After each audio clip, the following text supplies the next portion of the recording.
That would be kind of cool.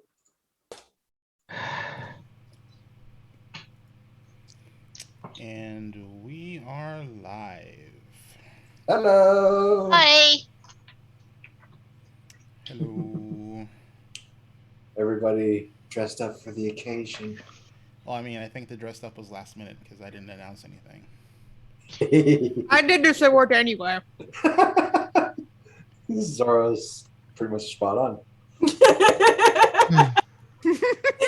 Thank you. She made that apparently. She did. Yep. I even made a whole bodysuit to go with it, but it was too bulky to wear. Is not the first time we've seen that scary abomination. I'll bet it would be snuggly warm, though, for going out. Oh, yeah. But unfortunately, when I made it, it was for a convention in the middle of summer. So it was very hot to wear. At that point, although the helmet kept me cool. Since I couldn't wear the body I made, I wore the helmet all throughout the convention. Oh God. Alrighty. So, I hope everyone had a good 2 weeks.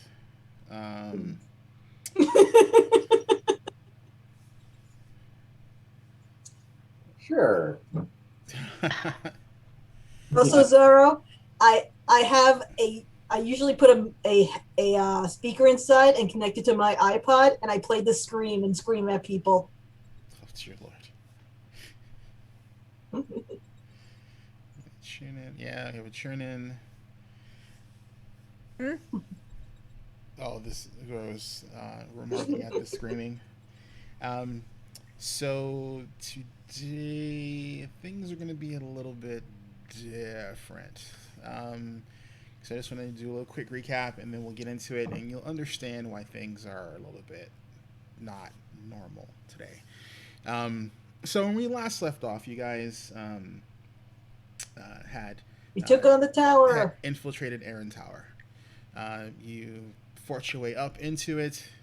You took out a contingent of guards who were in the first antechamber, and then there's some sort of magical energy started emanating throughout the entire tower, and then things turned arctically cold.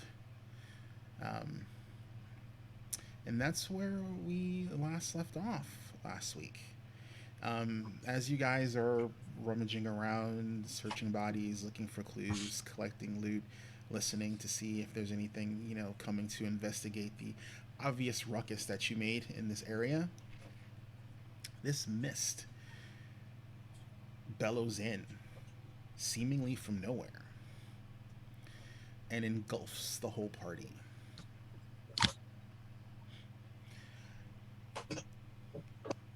Oh no, we're being teleported somewhere. How far can we see around us each? You can't see anything. You can see yourselves, but nothing else. We can see the rest of the party? No, you can't see the rest of the party. All you can see is yourselves, really. So basically anything within our 5 foot square. Actually, not even that far. Like you literally, like if you try and focus on anything that's other than you, then all you see is just dark gray mist. I'm calling out for Wolfie. There's no Wolfie. You don't know where she is. Gwendon, if you call out for Jarthal, he doesn't respond. And you feel like this sense of dread coming over you, and then in your minds you hear like a gentle whisper.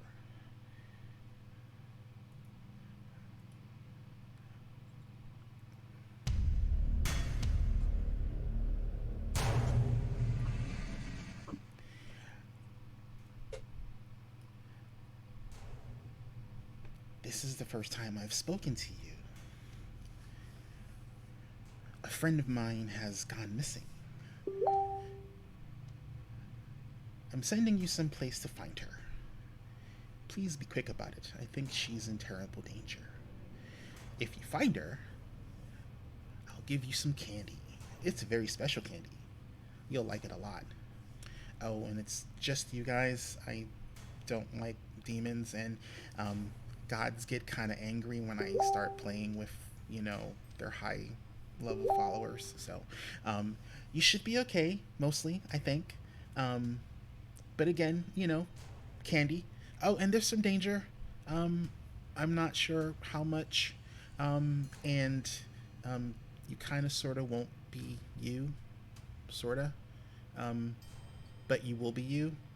So just address yourselves as normally, but people won't see you how you are, I guess. If that makes any sense. It makes sense to me. Yes, it makes lots of sense to me. Have fun. Oh, and candy. Lots of candy. It's so good. I love candy, by the way. Okay. Ready? Or did I do face candy in the window? I'm. Just, I start stroking my beard. Is it still there?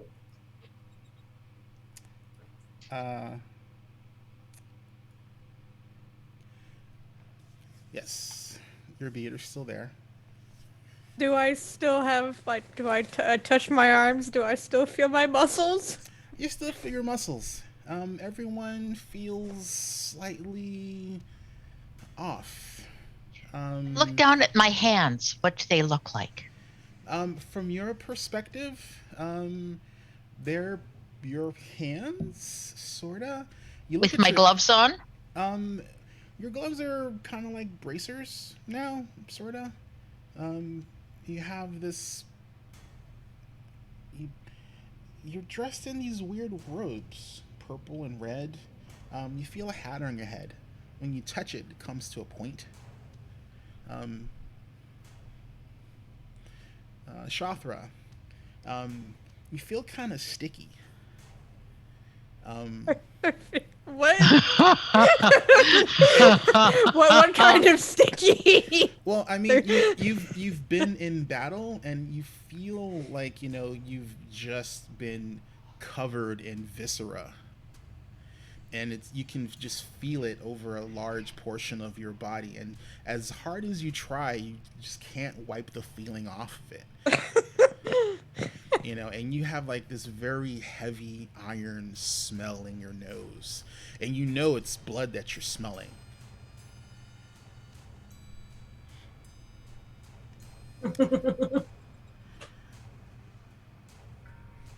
Shima.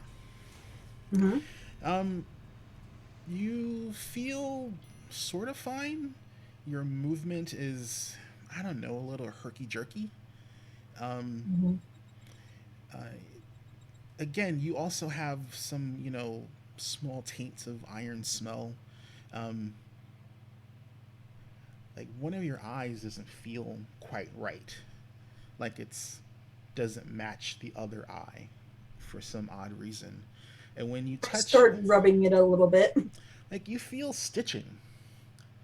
You like something. Like you've been treated for heavy wounds before, but you feel like very heavy stitching coming over like your eye, and going down your cheek. And you look at yourself, and your color's a little off. You try to try to get your blood flowing, but it doesn't seem to be moving. But you don't have any other adverse effects to yourself. You feel fine-ish. Okay, I look around to see if I can find the others. You don't see them. Cantrell. You feel mostly fine. You have this thirst, though. You don't have this insatiable need to quench it, but in the back of your mind, there's just this ping of this want for something to quench your thirst, and you can't quite make it out. Like it hasn't presented itself to you, but you just know it's there. And when you look down at yourself, you are in these, very elegant looking black and red robes. And you, like, when you're trying to, like, suck, your tongue to try and figure out, like, what you're thirsting for, like, your canines feel exceedingly sharp. Like, if you press too hard against them, you could pierce your tongue. And as you all are getting this feeling for whatever body you're now inhabiting, through the mist, you start to hear the clop of horseshoes. And then, as the mist starts to dissipate, you feel as though you're sitting. When the mist finally subsides, you realize you're in a carriage. And you look around, and it's your party and another person. Cantrell immediately recognizes that this person is obviously from the Pathfinder Society, as they proudly wear their Wayfinder out in the open. And you look at each other, and you don't see yourselves as you would see yourselves normally. If you want to see yourselves how you look now, if you go over to the Twitch channel, you'll actually see what you look like in the rolling cards for today. Which are all cool. I've been watching this. Oh, fuck! Whoa! Oh shit! Holy Oh, God! Dude! Yes. Oh my God! My zombie port. oh, I love it. That's amazing.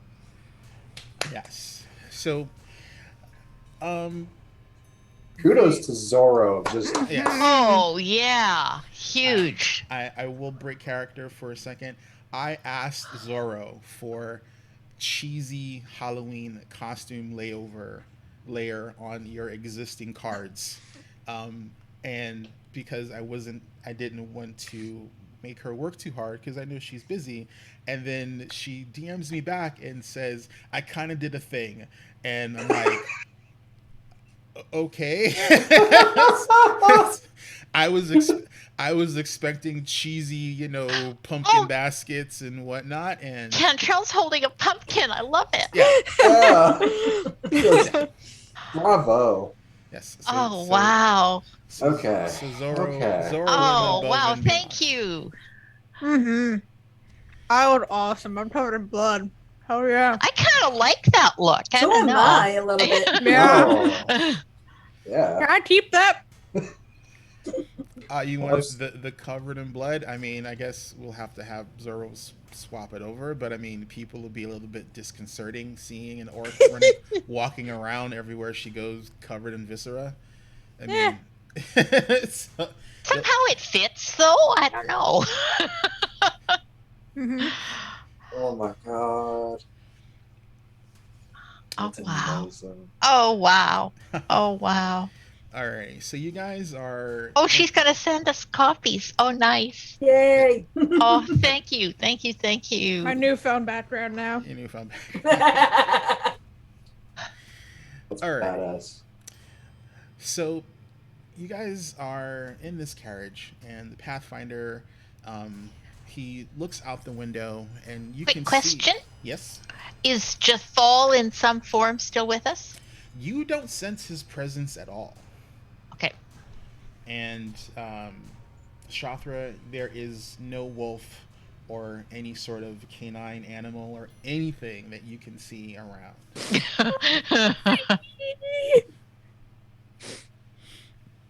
But the Pathfinder looks out the window, and he looks at you all, and he goes, he's like, well, we're almost here.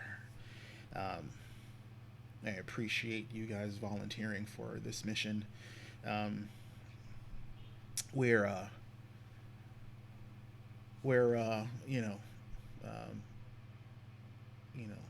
deep into Ostov territory right now. So, um, Into which? I'm uh, sorry.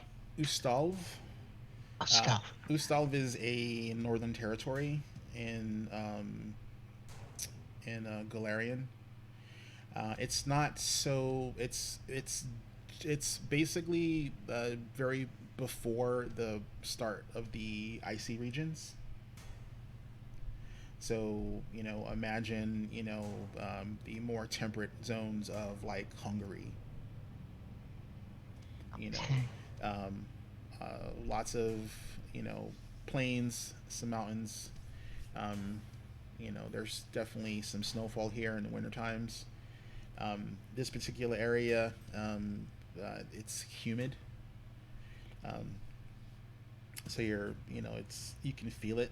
Not so much towards like discomfort, but it's a cold humidity, so you can feel the moisture in the air. Um, and he goes, I don't know why we're even traveling up this way, for some stupid, bog body. I mean, those things are disgusting. Um, but whatever. What the venture captain wants, the venture captain gets. So, um, we're about to pull into town. So, um, be ready. Apparently, the locals aren't very friendly. Apparently, they've been having lots of problems with stuff, and you know, we might not be very welcome. Uh, so, Any infighting? uh, not really. There's apparently been some sort of theft of one of their town artifacts or treasures or something. I don't know. Bunch of backwards hillbillies, as far as I'm concerned, out here. Um, just mind your P's and Q's. All we have to do is, you know, find out what happened, find the thing, return it, go home, and we're done. Very Oh, well. Sounds easy enough. just quick question though. We're not being arrested, are we? Why would you think you're being arrested? You see shackles on you, buddy? Well, no, but we've been down this day before. No, you haven't. This is our first time heading out. Shut up. Just What? ignore the Um, whole. do I feel healthy? Do I have a sense that anyone is injured? Nope, everyone is at full health, full Yes. hit points. Everyone has their obligatory starting hero point. As far as your appearance is concerned, everything about you is you. You just don't look like you, and you Okay, kind of don't feel like you. and do I sense that I have all of my spell slots? Yep. Okay, Your super. Thank you. All right. like everyone is like you basically feel like you've um, had a full rest. Your butts are a little sore. This carriage isn't very comfortable. But you're as you're pulling into the town, you hear like a lot of commotion. Just angry, sounds, people yelling. Like, oh, we don't need your help. Get out of here. It's like, what's going on? It's like, we can fix our own problems. We don't need the Pathfinders here. Um, and then Talk about ungrateful. as you guys are exiting your carriages, um, there is a large crowd of people. All villagers, obviously villagers by the way they're dressed. You look across and there seems to be like a tavern of some kind, and there's, someone who's obviously a worker of some kind at the tavern with a heavy crossbow aimed at, the carriages. And there's this like very stout looking woman with a club over her shoulder. And she doesn't get in your faces, but I mean, she's speaking, from the crowd and for the crowd. Um, so, you snakes have returned to carry off your price. Uh, she has a thick Ustalav accent. Um, and she has, like you said, a large cudgel resting on her shoulders. She takes, she, she sways her head very heavily. I do not think so. You've best turn your carriage around and head back to your Aspis masters. You will not steal the maid of Anactoria. And the villagers behind her start to mutter, and they're like cheering. They're just like they're getting rowdy. The Uh, maid of. the maid of Anactoria. Sorry. You were sent here specifically. The Pathfinder who tells you is like basically that's they're having some trouble with the bog body thing, whatever. It's either being threatened or someone's stealing it or trying to steal it. He doesn't know what. The information that was given was very light, but before you is a very heady crowd. I mean, they're angry. I mean, they're not violent, but they definitely don't want you there. What do you guys want to do? I'm going to look at the Pathfinder and say, are you going to accompany us on this little adventure that you've brought us to? It's like, oh, did you guys forget your mission already? You guys are the ones who are going to be doing the information gathering to try and figure out what the hell happened out here. I'm going to be over at the tavern, trying to piece together all the notes of all these, dunderheads trying to figure out what the hell's going on. You guys are the foot people. I'm management. I've heard that before. Uh, didn't we do the script? Can I look and see what this guy, our Pathfinder boss manager, looks like? He's human. So he doesn't look like us. Doesn't oh I mean he doesn't look he looks like a typical human. Kentrell has passed by Absalom before.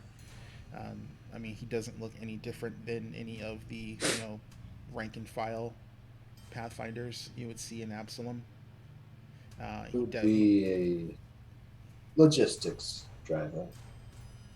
He's merely the ride and a puzzle worker, from what I understand. Yeah, he's your point of contact. So basically, he's here to make sure you get here, and when everything is done, he's here to make sure you get back. Outside of that, it's your job to try and find out what the rabble is rabbling about, and to figure out if there's anything that you guys can actually do. And as always, appearances are everything. Don't burn down the tavern. Don't besmirch the name of the Pathfinder. Well, we look extremely friendly. No one seems to notice or weirded out by the fact that, as far as anyone can tell, I mean, Shima kind of looks undead, and, Shothra is... I look like a patchwork doll. Shothra is obviously covered in large amounts of blood. And no one is batting an eye. Right now, Shothra's looking like a snack at the moment. But trying not to get the bloodlust going.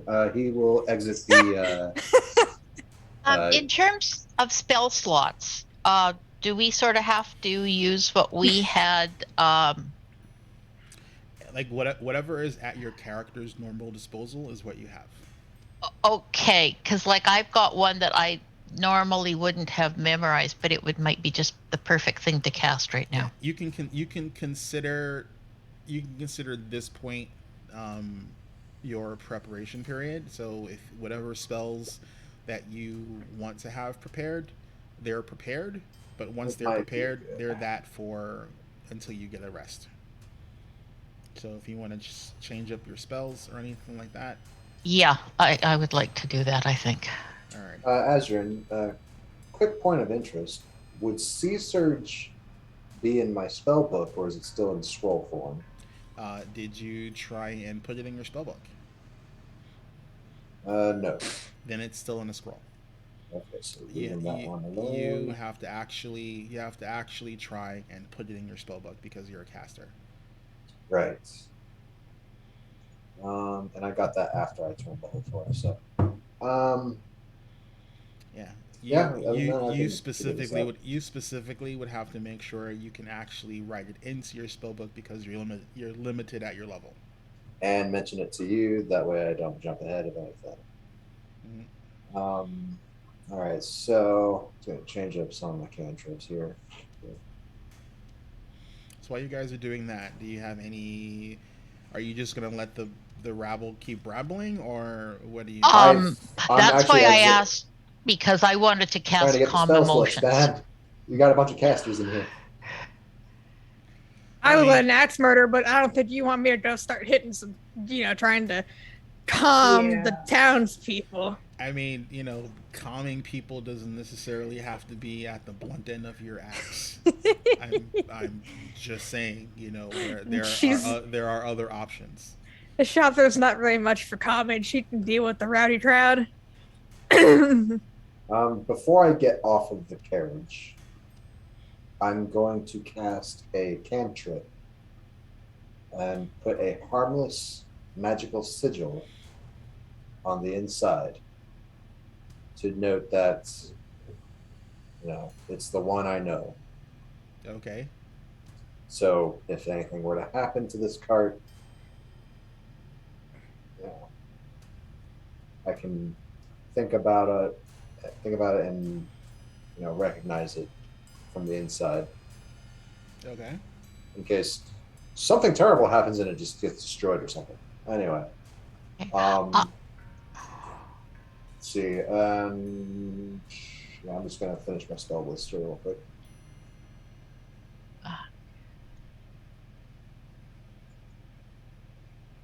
Yes. It looked like you had a quandary. Me? Yes. Okay, yeah, I'm just kind of going through this real quick to see what I've got. That oops, I'm sorry about that. Then I might.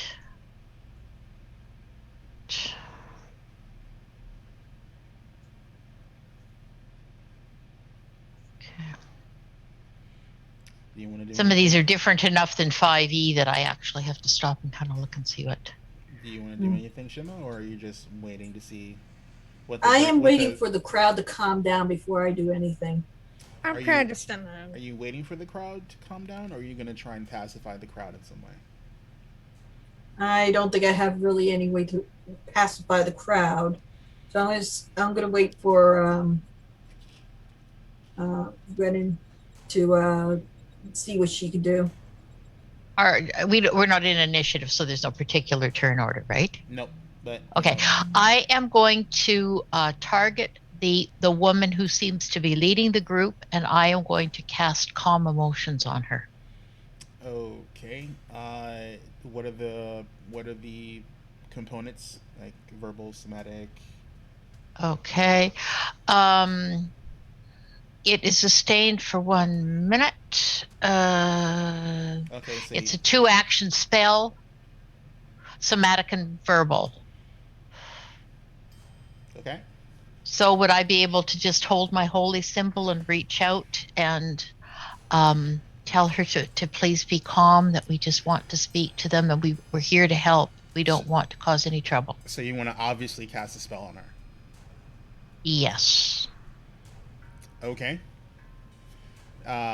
So She'd need a will save, I believe it is. Do you want me to pop it into Discord? yes, Or please. the roll 20? Mm-hmm.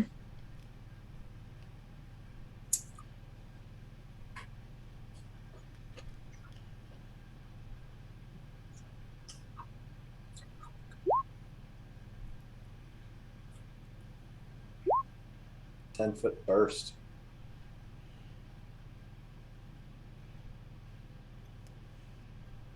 Okay.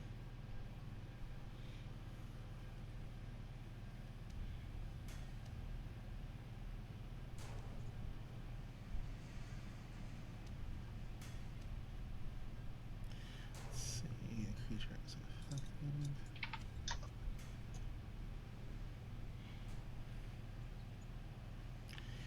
Action effects that would affect the creature are suppressed. The creature can't use hostile actions. Alright.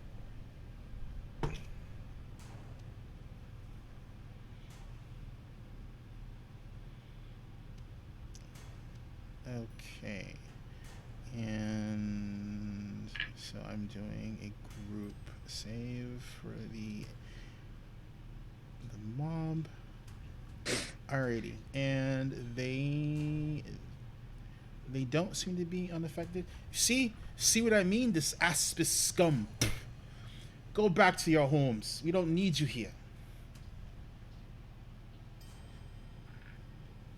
Then who requested us? It's like Oh, like we didn't. Someone did. It's like or we you're wouldn't just be here. you're just here to steal the maid. You hear from like one of the crowd. You know, it's like you Aspis are I all don't even alike. know what that is. Or who that is. Yeah, apparently they think you're someone you're not. What are you gonna try and do? Does she look like ass- she's a little bit I like assure you, friends, we are not here to abscond with any of your people or things. We're here to help. Alrighty, thank you. So give me a diplomacy check, please. I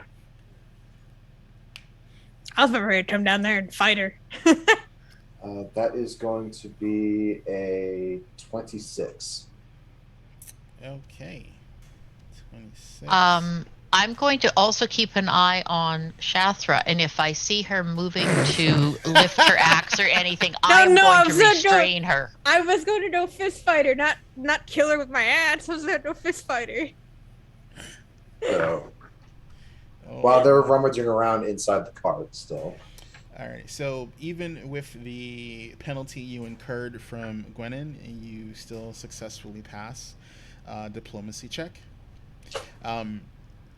As you're talking to the crowd to try and pacify them, this very loud, burly, feminine voice just dwarfs the crowd. Like, enough! They're here to help. I called for them.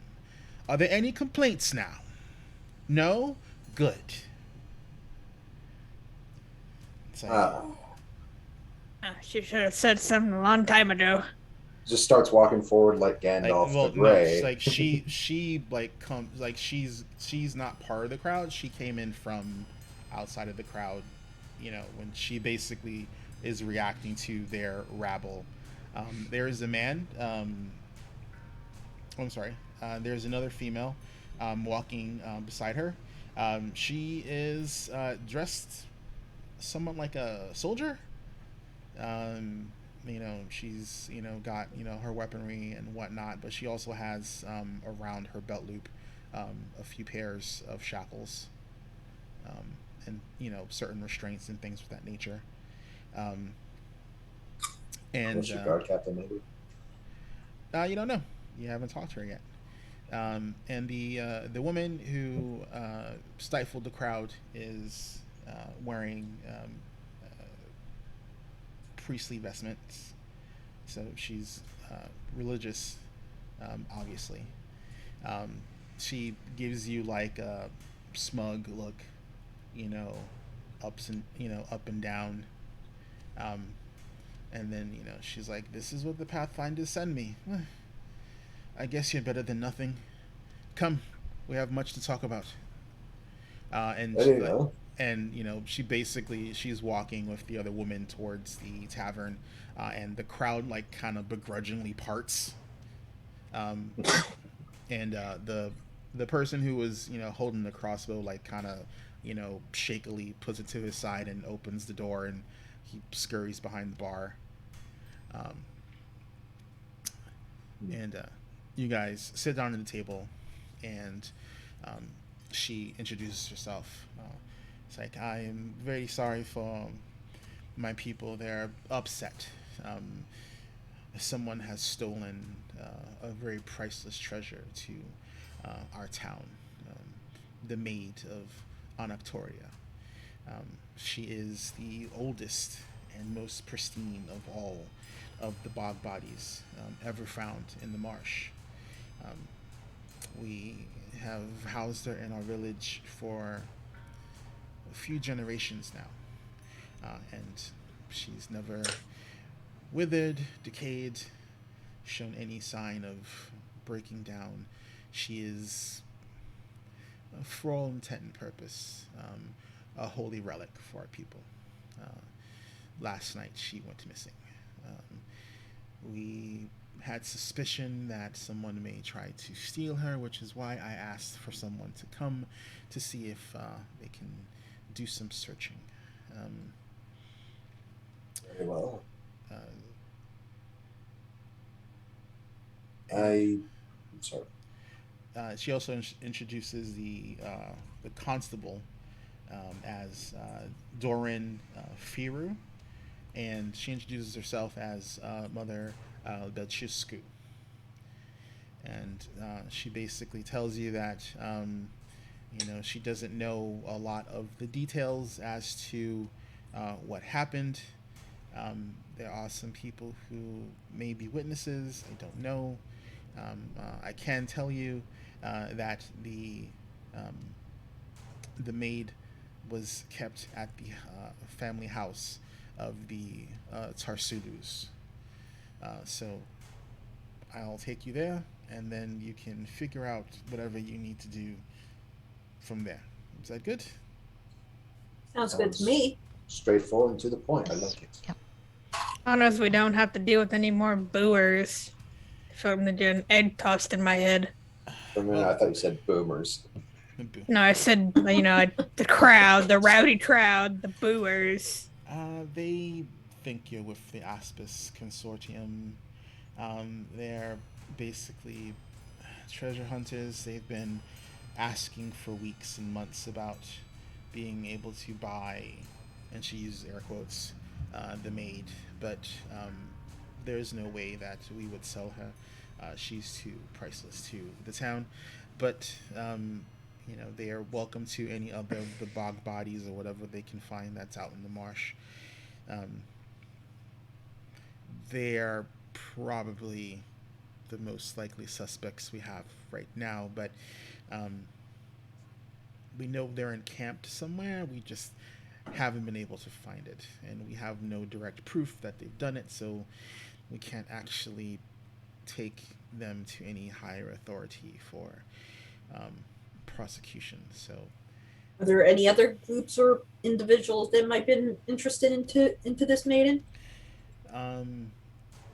There is well, I mean, the Tarsalos, their family has taken care of the maid for generations, so their family, are protectors of it. I doubt very seriously they would have anything to do with this. There is a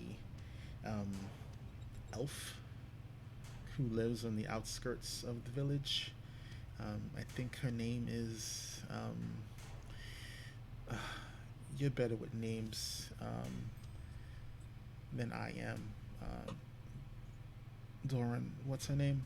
And Doran speaks up, and she tells you that her name is Jahandriel, and she's an elven scholar, and she does insect research. The peat bogs in the marsh are ripe with all sorts of bites and crawlies and things of that nature. So she's supposedly writing something called a thesis. Oh, okay, I understand. But she has inquired about buying the maid as well. Not so much to have the maid, but and then she says it with like disgust in her face. Like she wants to cut it open to see what insects may be inside of it. She's She's a historian. I got it. Okay. Yes, and I can do that. this is pretty much all they know. Like I said, this all just happened. and you're walking and talking, and they're, once you agree to, head over to the Tarslu's, um, and if you have any questions regarding anything else about different things that are going on, um, just ask, and we'll try to help you as best we can. And as she's talking to you, it's like a medium-sized village.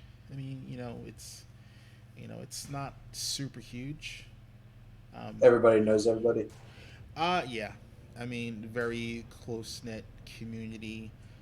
There can't be more than maybe, like, you know, I mean, if you had to clump everyone up together, there can't be more than like 1,000 people in this particular community. I would ask about Jahandriel's location compared to the village, just on the outskirts. Um, Neither the mother um, or the constable know specifically um, where she camps, but she does come into town every so often to resupply. She resupplied recently, so they don't expect to see her in town anytime soon. But she is on the outskirts of the town. Uh, like, like she seems to. They don't know if it's just where she does a lot of her research or what have you, but they tell you that there's a location, and they'll point it out in the map that she tends to be around here looking for bugs or some nonsense. I don't know. She's weird, but I Fair mean, enough. Okay, I have a question as well. mhm. So you say that this Aspis Society is offering a large sum of money for the maid, your relic.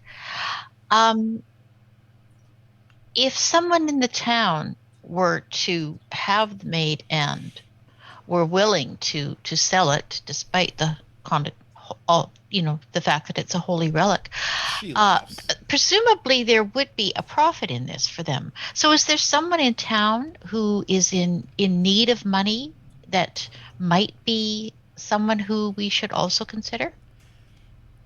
There's no one in our town who would steal the maid. It's obviously someone who's outside of our community. Um, like I said, it's more than likely the Aspis. We just don't have any proof it's them. Um, but like I said, the last people to actually see um, the maid are the Tarsalus. So um, they're the best place They to should be send. the first people we question. Yes. So we should probably make our way there. Yep, and you guys are walking and talking, talking and walking, um, and you eventually come to this. So most of the houses that you've come across have been like, I mean, not horrible, but I mean, upkeep Not the best shape. upkeep is needed. There's some houses are, in some of the more remote parts of the town, seem like they're suffering from some rot of some kind. The wood, um, I mean, it's not destitute, the town, but it's been around for a while and it shows. But when you come to this particular house, it is much more well maintained than the other houses in the town. Being a Um, prominent there's religious protector. there's a like a white picket fence. There is a winding path that leads to a garden up to the front door, and you can see from where you are that there's a very prominent sign that says "Home of the world famous maid of Anactoria." The Tursalo family home that you can see, it's a two-story frame. Um, it's very well maintained, as I said before. Um, and you can make your way up the path and introduce yourselves. The door to the house is open, um, and the the priestess and the constable, make their way in, and when they get not too far, um, this another human woman comes out, and she her mood, like, she has a very sullen mood, and her eyes bright up when she sees the priestess, and she walks over to her and she gives her a hug, and and the priestess is like, Solace, I'm so sorry, um, but I've brought help. um, these fine people are going to help us find the maid and bring her back so she can um, rest again where she belongs. And she comes up to you and she's like, "Oh, thank you, thank you. I don't know what happened. She was there last night, and we woke up in the morning, and she was gone. It was, the house was fine. Just she just wasn't in her case anymore. We don't know what happened. And we checked the lock. The lock was locked. This this makes no sense." At the mention that the lock was locked, can I inspect it to see if there might be some scratch marks on it? Like some. Sure. So she invites you into the house. There's she introduces you to her husband, Peter, and her son Evgeny. Evgeny, she like bloviates very hard over Evgeny, saying that you know um, that he's her pride and joy. He's on break from university. Um, we saved and scrimped, and we were able to send him, you know, to become an educated man. Um, and it's so sad that on the time where he's come to visit us, that this horrible thing has happened. Um, and I mean, Evgeny looks, he's got like glasses, you know, he's got like hair that it's like a mussy, wavy, hair that goes down to like his shoulders. Does he seem like an arcanist, like an arcana studier, You or can't really tell. I mean, he definitely. I mean, he looks like someone who looks like he's well read. He doesn't dress like the other town folk. I mean, he's definitely dresses more like he's from a more um, urban city. yeah. Um, I Um, asked I asked the priestess, do you like open up your house to people during the day, like if they want to come and maybe pray to the holy weather or something like that, to Oh, mating? darling, it's not my house. It's their house. But yes, the house, they, as you know, when they are done with their morning meal and their chores, the house is open for any who wants to come in and pay respects. And then they pay their respects and they leave. Like there's like an obvious like um, made up walkway from the door to where uh, the glass case is, and Mhm. it's, I mean, even though it's like very high foot traffic, like the carpeting and whatnot that leads to the actual casing is very well maintained. Like the house does, for it being a house that's been around for generations, um, like it's really well maintained. So someone's doing either they're constantly either using some sort of magic, you maybe, or they have the funds to you know just basically keep up with the house over the wear and tear that this particular area is going to put on it through the years. And you said this is kept in a case of some sort. Yes, there is a very large, prominent case at the end of the path next to a window. Um, and, at the time that you are there, it's like late in the day. Um, but you can see that from the window you can see the path of the setting sun, so you can see that it's positioned here specifically to catch earlier sunlight, to basically have a natural spotlight on the maid when she's in the case. I checked the window while Kentrell is checking the door. All right, so Cantrell first. You're checking the glass case. What are you looking for specifically? I'm looking at the just the lock area, see if there's any scratch marks or anything on it. Other than like the normal shaky hand key scratch.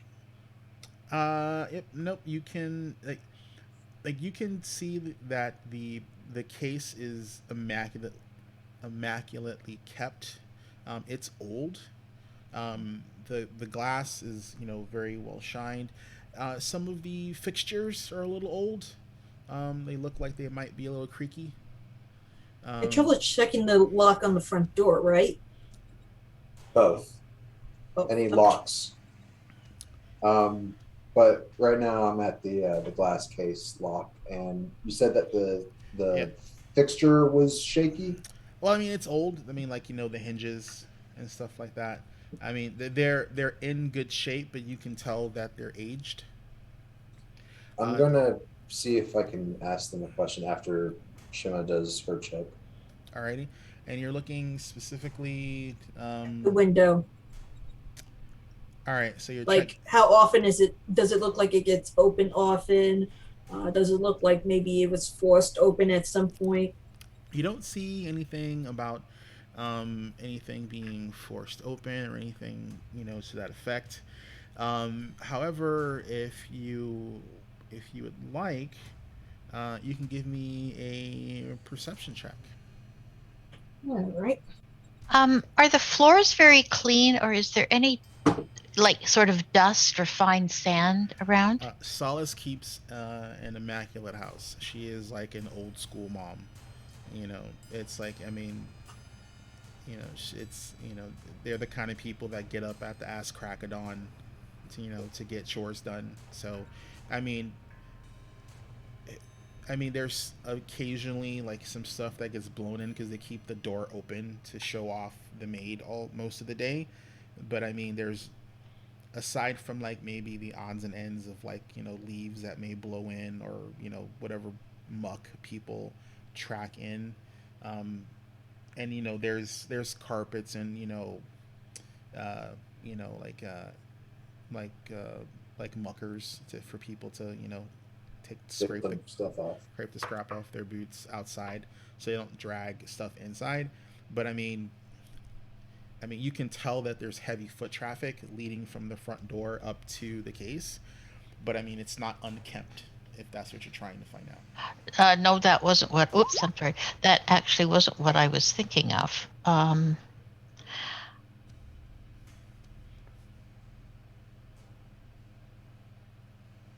I All did right. want to ask Go one ahead. thing to her.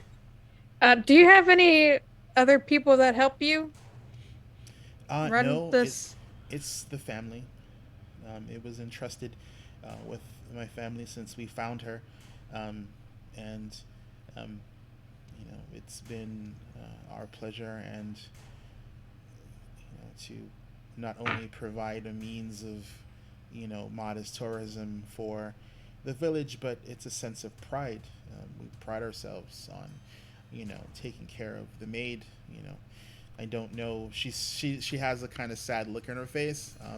She's like, I don't know if our son will decide to stay, but she pats. There's this little girl that comes dashing into the room, and boom, boom, boom. And Solace just basically goes, you know hopefully hopefully our granddaughter, she'll uh, she'll take up when we're no longer able.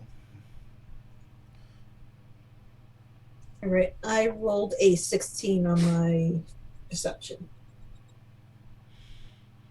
I'm sorry, you said you rolled 16. Yes.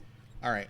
So you open up the windows, like you're checking, like to see if like there's any damage to like the hinge, like the Also, open it up and look outside, see how far the drop is. It's not that far.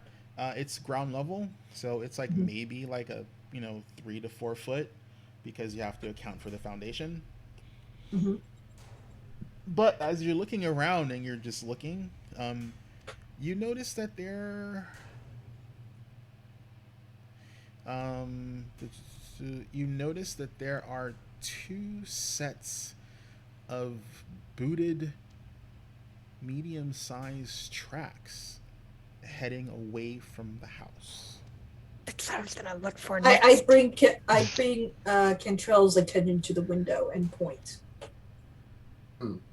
I'll go over and just kind of take a look.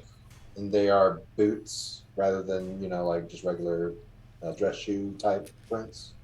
No, the from the indentation of how they are, it's definitely boot. It's not a sandal or or flat sole type footwear. It's definitely something that's meant to have some grip in this type of terrain. I'll turn to the others and say, "Do we know anybody that is well traveled, likes to go into the thick of the woods around here?" The only people that are dumb enough to spend all their day in the woods are that crazy ass elf and the Aspis Consortium. Could I I use kind of look down at Solace's son's boots. What's his name? Evgeny. Evgeny, yep. I'll look at his shoes. Is he wearing Give just regular shoes? Give me a perception check. Well, I don't have a plus to it, so 19 on the die. All right. 19. When you look at his shoes, they don't look like they would be, um, they don't look like they'd be the kind of shoes you'd be wearing to traipse through a bog. He's I don't know what they're called, but those those flat toe pointy shoes that come up to the ankle. Oh, yeah, I know what you're talking about. I don't know what they're Like, called. does it have a buckle going across the top of it? Like, yeah, his would. Yeah. Yeah. So I mean, on the regular pathways in the town, I mean, fine, but yeah, I Yeah. mean, They're buckler shoes. Yeah, They're- like what he's wearing, you wouldn't want to be traipsing through like peat bog with. um, do I have a way to use either my skill in thievery or a perception check to see if the lock on the case has actually been picked or jimmied in some way and then reclosed? You can you can try when you look at the lock. Um, Pater tells you that we checked the lock, madam.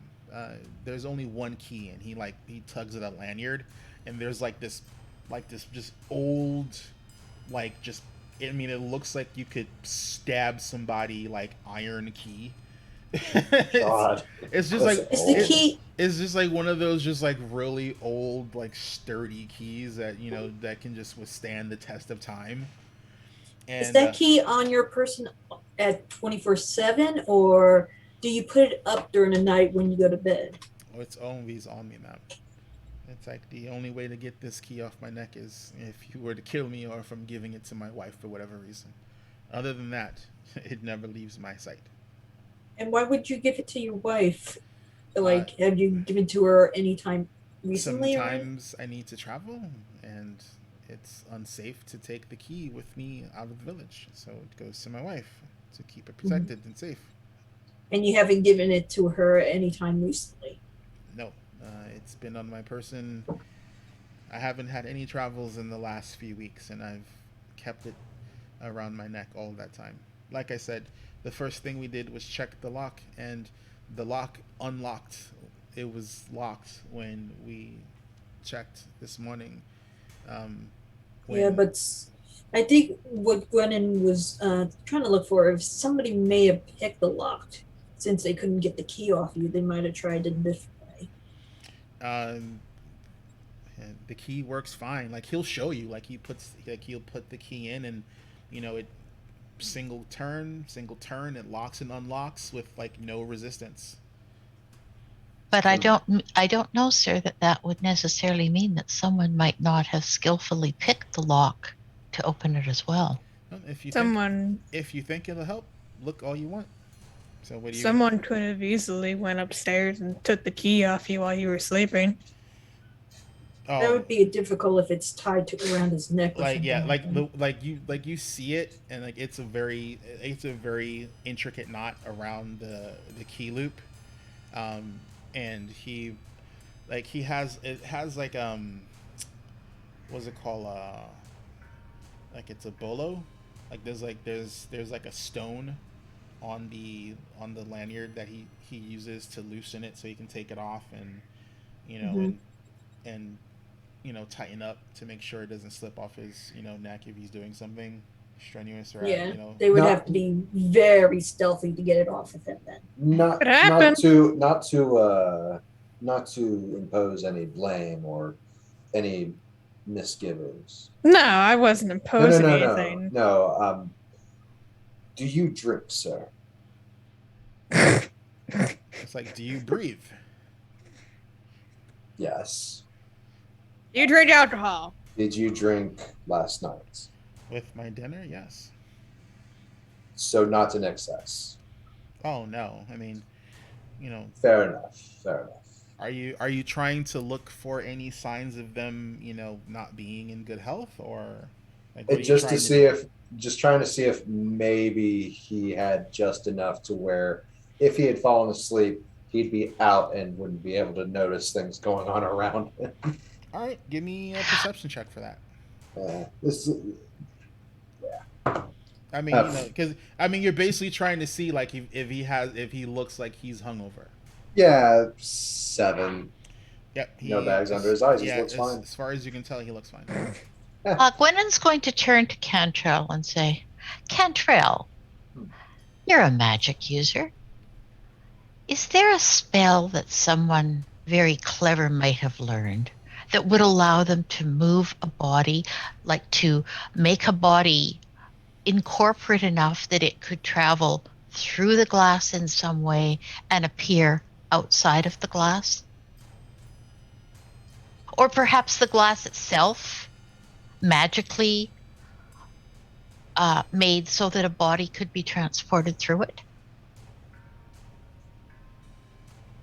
Well, first off, let me do this one thing, and I will announce to the group as a whole that I'm about to cast a spell called Detect Magic,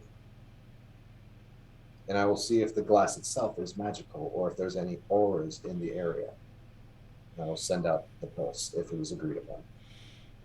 Yeah, well, Peter and Solus will tell you that um, there's no magic on the case. It's not magical. It's just very well built. All the same, allow me to see if any essence might have been left behind by anyone. And he will go ahead and cast Detect Magic to look around the room. And he will concentrate on it just to see if anything other than our persons pings. What are you concentrating on specifically? The spell, Detect Okay. Magic. Okay, and And you're just trying I'm to just sense like magic items or stuff like that. magic items, magic auras, and just trying to see if there's anything out of the ordinary for as adventurers would think. So Um, basically, it would continue until I just decide to drop it. It's a 30-foot emanation. He'll say a couple words, wave his hand, and if there's any illusion magic, um, I'll only detect it if it's lower level than mine. But I'm casting it at 4th level, so as a cantrip, uh, it's not heightened. yeah, there's no magic in the house. Um, Hmm. you don't really see anything that would trigger. You don't see anything that would trigger as being from a particular school of magic. I wouldn't be able to tell the school. It'd just be the presence or absence. Yeah, it's just it's nothing. I mean, Yeah. in the area of effect, there's like no, I mean, well, the like the holy symbol on the priestess, Right. and there's some items that trigger on her and the constable, and obviously your compatriots. Yeah. Permanent. Not They really worried about the they compatriots. Not worried have about those their own two. stuff, yeah. But Yeah. So the family and the house, no pings. okay. So after a few seconds and just having the blue eyes go on for about, maybe like 10, 15 seconds, he'll drop it and be like, I believe we already have a lead that we can follow. Magic is not an issue here. Yes. Before we go on that lead, I do ask, when patrons come to give their blessings and such, are they allowed to go anywhere else in the house or just to the maiden and then out? Um, well, we like she points to some um, poles, some rope poles that they have like pushed to the corner to allow people to investigate and whatnot. But she tells you that when they open the house for people to pay their respects to the maid, that they put poles, and they rope off the pathway. But most of the people that come are you know villagers, and the villagers are very tight knit and they respect each other's property and whatnot. Any outsiders, it's mostly to prevent outsiders from being nosy and looking around my house and stuff like that. So So you don't allow them to roam the house, but you also don't have like a really, um, how to say it, like you don't have somebody standing guard to make sure that not so much the villagers, but any outsiders won't roam the house if they were to come in. You don't have security. well, I mean, the the the, the maid, there's no security, but the maid, outside of her historical value, has no monetary worth. I Yet you mean, still had people willing to pay for to have it. well, That's the thing. the Asthis are, they're treasure hunters. They believe that there's some sort of latent magic left in the maid. Like I said, she's the only bog body that has been found that has never deteriorated. Um, she's been through several generations of our family. Um, you know, People have come and looked at her. There's nothing anyone can explain why it is the way it is. There are old rumors that anyone of true heart, she would bless them with tears of wonder, but we've never seen that happen. Um, she just stays in her constant vigil. One last thing. I'm going to look at the case. So the case is glass on top, it's glass on the sides. Imagine like so Is the base. bottom also glass? The bottom is not glass. The bottom is Okay. like a very hard wood. And Uh, what is it sitting on? it's not sitting on anything. It's on, um, so like a book rest kind of deal. Oh, So you know what you've seen a book rest before, right? So it's kind of it's not straight up. It's on like a pedestal that has like a backing sort of, and it just leans slightly against that. So it's up against a rest, that's made of wood. The glass, so it's glass on the sides and the top. There is like a hardwood framing on the bottom for structure, and the glass case opens, like it's like very it's like there is some sort of epoxy, or possibly sovereign's glue might have been used to keep this thing together. It's the most expensive looking thing in the whole house. and it's obviously old. Can I do a perception check to see if the wooden base, has been tampered with or perhaps removed and put back? Or is that not possible? It would be the an initial integral thing. the initial perception check that was made would have covered that, and there were Okay. no signs. All right. If you Okay. want to, if you don't trust that check and you want to make an additional check, you can give me another roll. No, I'm good then. Okay.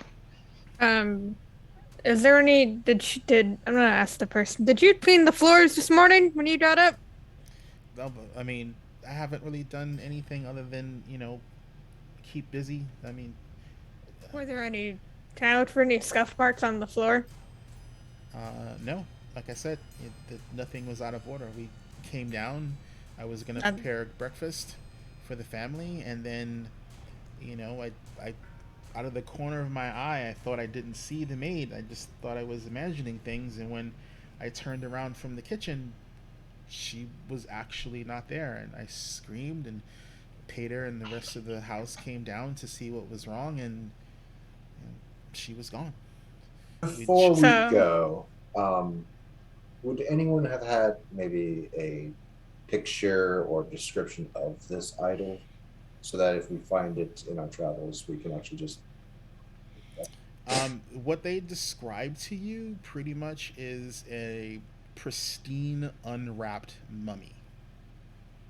Okay. So basically, the bog bodies are bodies that have, at some point in time, somewhere, fell victim to the swamp and the marsh, and were preserved. However, once removed from the peat, they don't last very long. It's the peat and the bog that actually keeps their preservation, keeps them moist, keeps them from rotting away. But I want that question. The only one in history in this area that has not been affected by that is the maid. And how big was this?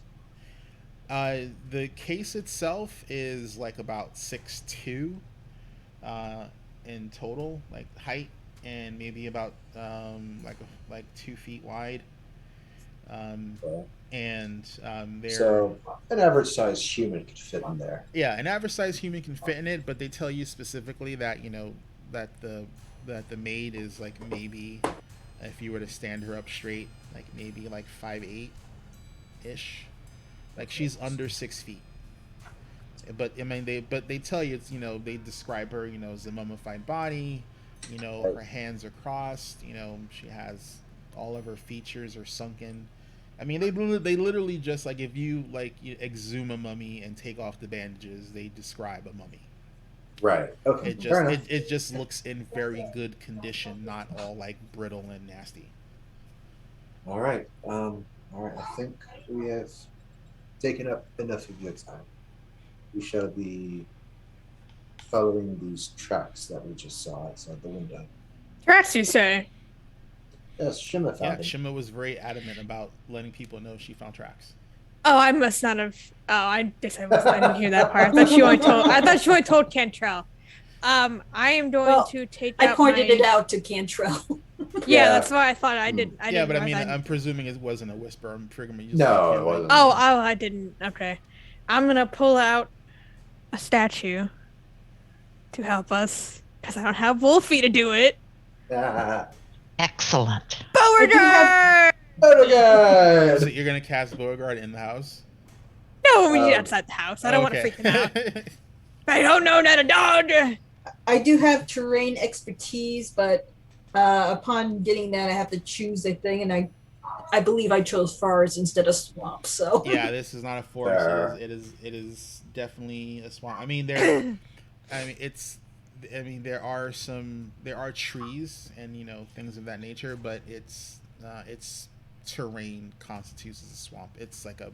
The deeper you go, it turns into more swamp. It's mostly like peat bog. Like imagine, like Louisiana. Yeah. It's Yes, there are New trees. Orleans. This is not a forest. I literally live like 10 minutes away from like a swamp river ride. So yeah, I know exactly what a swamp Yep. is. Alrighty, so you guys go to the outside of the window, and your perception check lets you see the prince. You're going to summon Beauregard. I haven't done that in a while. The little girl, Yeah, right? the little Not since you went girl down last is time. like very elated outside the window, looking at you guys, and she see you like conjure like a big old slobbery dog, so she's squeeing. I sort of wave at her. So basically, I need whoever wants to do it. I need a survival check for you Livel to. did it. Livel does it. Do I also can Beauregard help me, or that's the whole reason why I summoned Beauregard? If you want to use Beauregard survival, just you use. What's Beauregard survival? I give me a second. I have to look up the stat block. I thought I gave it to you. Good question. No, you only gave me the dot, and the dot only had like 10 HP or something. No, but you have the handout for the Onyx dog, right? Oh yes, I think I Yeah. Beauregard is the Onyx dog. do. So his- Treasure, animal stuff, blood feature beach. Can I use my cantrip cast guidance to assist Livel? Yep. I don't see it. So you're going to get a +1. Oh, sweet. Give me a second. Handouts are. I'll just pop it up in Roll20 for you. Yeah, I don't see the emerald thing or the Onyx statue. I see the monkey pin and the salamander elixir and the Bravo's brew and everything else. My fighter's fork is in there. Really? Yeah, thought and I did. still have the monkey spin. So Alrighty, give me a Yeah. second here. I'll just bring it up because I thought I gave you the stat block already. Onyx dog.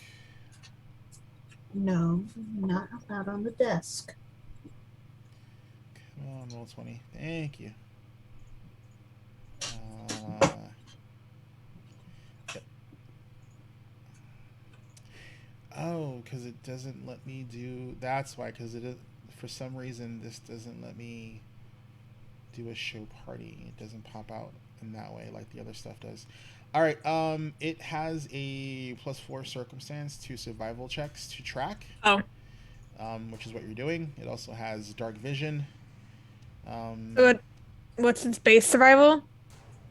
It has a +4 circumstance. So basically, when It's just +4. Yep. Oh, I have higher than Beauregard. And it has dark vision, and it can sense hidden creatures by scent. They become observed and concealed. So if it's hidden, it becomes observed and concealed as opposed to hidden. And if you're activating it now, let me just make a note. Cool. So you won't be able to activate it again for another week. So that's only if it dies. When it becomes it's between activations. So if it lasts for 8 days, Yeah, and then the it dog, goes down, the dog we can can be summon. Yeah, the dog can be activated once per week. So you can it doesn't matter if it got turned back into a figurine today, 2 days from now, 3 days from now. Like it's between activations is the point. So basically, when you yell Beauregard and you throw it out and he appears, 1 week from that point, you can do it again. Okay. Even if he survives. Yeah. Even if he so like, survives. yeah, even if he Yeah. survives. I mean, if he survives and he gets like turned into a thing, you can instantly bring him back. So I mean, Yeah. but That's he only lasts. I'm sorry, he only lasts for 6 hours. Oh. So Okay. so you have him for a chunk of the day. If you want to use him now, you can use him now, or if you want to use him later, you can use him later. Well, he's gonna be there for moral support for right now because I have a higher survival check than he does, so or survival bonus than he does. What's your survival bonus? 6 and then +1 with what Gwennon gave me. Yeah, I got a 6 as well for that. Alrighty. So you guys easily. Burning a hero point, by the way. Did you roll like garbage? It was 6. Oh, okay. I would have only died in a 13. All right. Screw that. I'm gonna do that again. This is important. That's much better. It's one step in the swamp. I'm lost. 21. 21 is success, not a crit. But you Eh. do find the track, and you follow it. It is leading you to. Let's see. It leads you deeper into the bog. We also know this wasn't a one person's job because of 2 sets of tracks. Yep, 2 people. So this will lead you deep into the bog area. And what we're going to do is we are going to take a break right now. So everyone get up, stretch your legs, get a drink, do all that fun, happy stuff. And then we will return and we will see what they find in this bog area. Ooh, spooky. Yep, spooky indeed. I'm scared. It's getting dark. You know, side note.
God.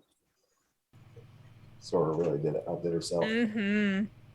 Well, the cool thing is we can use them as backgrounds. Oh dear, we're back. We're back. Oh, there's the blaster. Blaster. I'm still tuning. Sorry about that. The map I set up,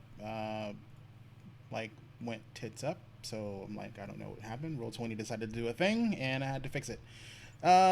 So let's do something else. Please. So should we be seeing the new map in Roll20? You're about to. Hold on. Okay. Shrink. Just need to set it up on the other side. Cam's gonna look weird for a hot minute. So what's everyone getting into tomorrow? Sleeping. Sleeping. We don't decorate here for Halloween, which I'm kind of bummed about, but we haven't even had that great of weather over here either, so. That's fair. And we don't really give out candy. So I'm just gonna put my Bonnie head up in the window. That'll scare the kids Oh off. shit! I'd be terrified if I. No candy for you kids. Okay. There's some amazing decorations in our neighborhood. I think someone here must be a proprietor of one of the spirit stores. They have thousands of dollars worth of skeletons hanging off, like creeping around the eaves of their house, holding down other skeletons. And there's a 20-foot skeleton in the front yard. It's just amazing. Alrighty, so you guys should see the map. I see black. You see black? Oh, because. Well, you know the whole thing. Yeah. That's fine. Let's see here. No, give me a second here. Is it black because of dynamic lighting, or is it just black? I don't see our characters on there yet, so. No. Yeah, I see just black right now. Oh, I know why. Give me a second.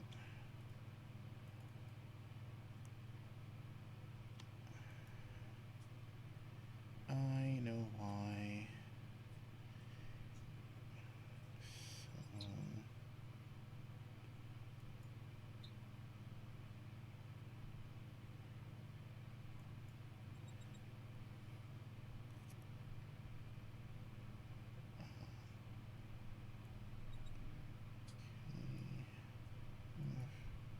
yes, you selected. Save. So, do you see the map now, Kitra? Huh? Nope, no map. Map? I can't see anything either. Hold on. Dynamic lighting should be off. Fog of War is The only off. map I see is the one that's on the whole roleplay Twitch channel. That's Why about it. are you not there? All I see is blackness. Familiar? No, I'm just gonna stop that. Your control Solify. Well, we got to see whiteness earlier on, so. Oh, that's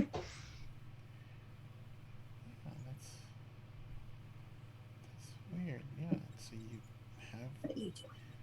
have the token. You're on. But I think I'm starting to get PSTD about carriage rides.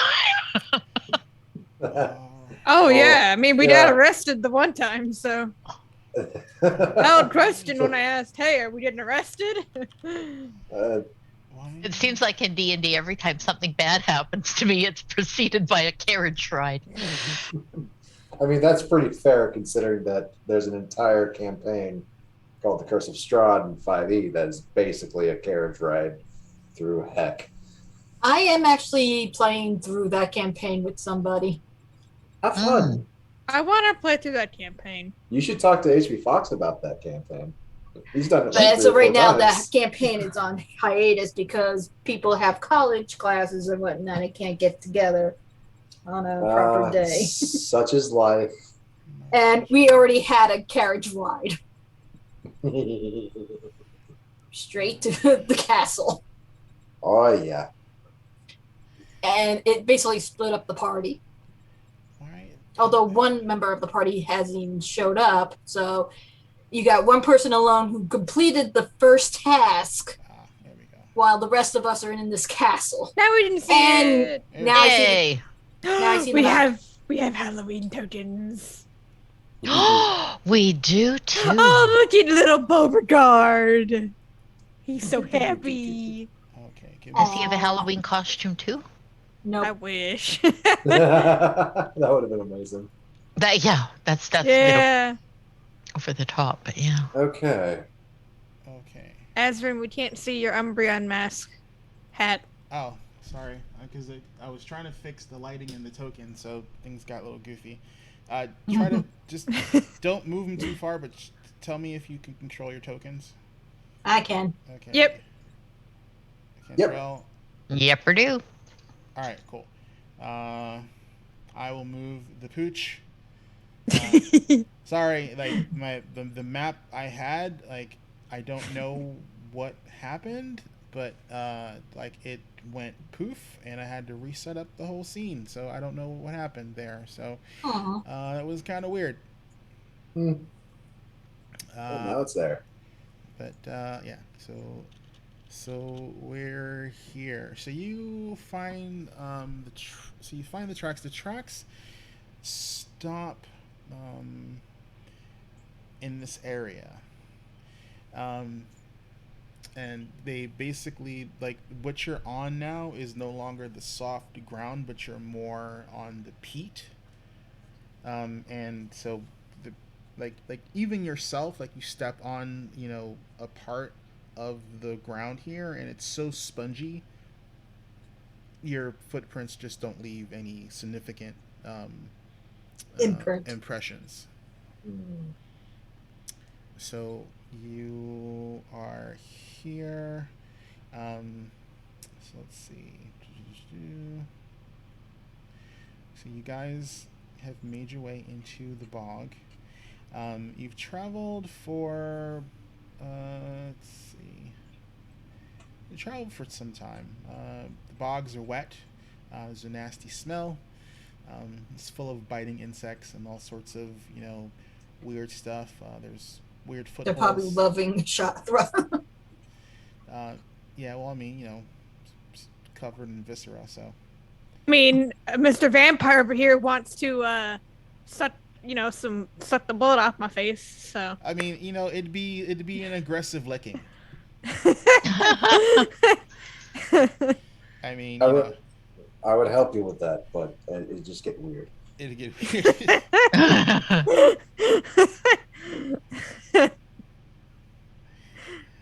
Oh. Okay, so let's do. Oh, that's what I wanted to do. So you guys are. Also, we're on the old character cards on the stream. Oh, because I need to do this. Sorry, I got so distracted with fixing the tokens in the map. Ta-da! Ooh, lovely. Thank you. oh, I love it. I love that. I think that should be Shathra's new look. I really quite like It that. really should. It really should. I Oh, do agree. Oh my goodness. Heck yeah. Especially on the axes. Yeah, that looks perfect on the axes. Oh my goodness. Alrighty, so you guys are meandering about, trying to pick up the tracks. And can everyone give me a perception check, please? Sure.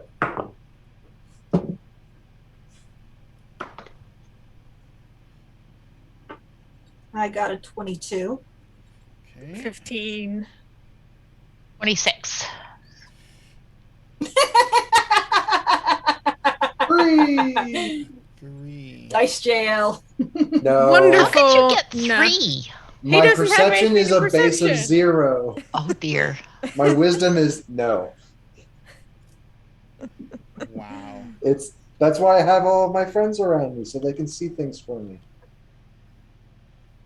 So but all even your points Beauregard are should probably in. roll higher than you. Mine are in intelligence. Oh yeah. Okay. Yeah.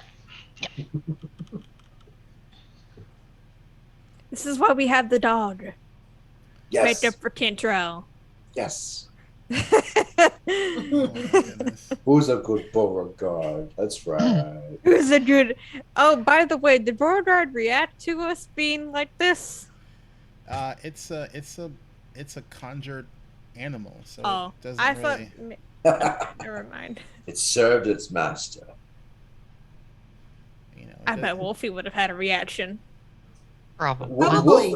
Wolfie Lick your already face, looks like maybe. a Halloween character, so I know, right? Wolfie already is a Halloween character. It's a demon dog. Demon Wolf. Kind of. Demon Wolf, yeah. Wolfie. I miss Wolfie already. Yes, Wolfie already. You know, when you first started describing last part of this, I thought we were both doing a body switch like Freaky Friday. Yeah, that's what I thought I was too. like, okay, my beard is still here, so I'm still me. Oh. Yeah. Yep, and my monster is gone. Thank you, roll 20 for being roll 20. Oh no. That should be a Yeah. good thing for us. Yeah, that'll make it a little easier. Yeah. You say this. Now we got to fight an invisible monster. Yeah, it's just exactly what I was thinking. Hey, Beauregard can Step smell behind it. here. For about one round and then smoosh. It's We'll over here, guys. Boom. That's happened the first just use something else as a facsimile. As long as we get to the "it's over here, guys" part, before Yeah. the smoosh. Beauregard will bark and then swoosh. And then back to a statue. Oh my god. Okay. That's what happened with the Venus flytrap. That's the benefit of having Beauregard. You don't have to hear the dog whine from pain. It just goes poof. Poof.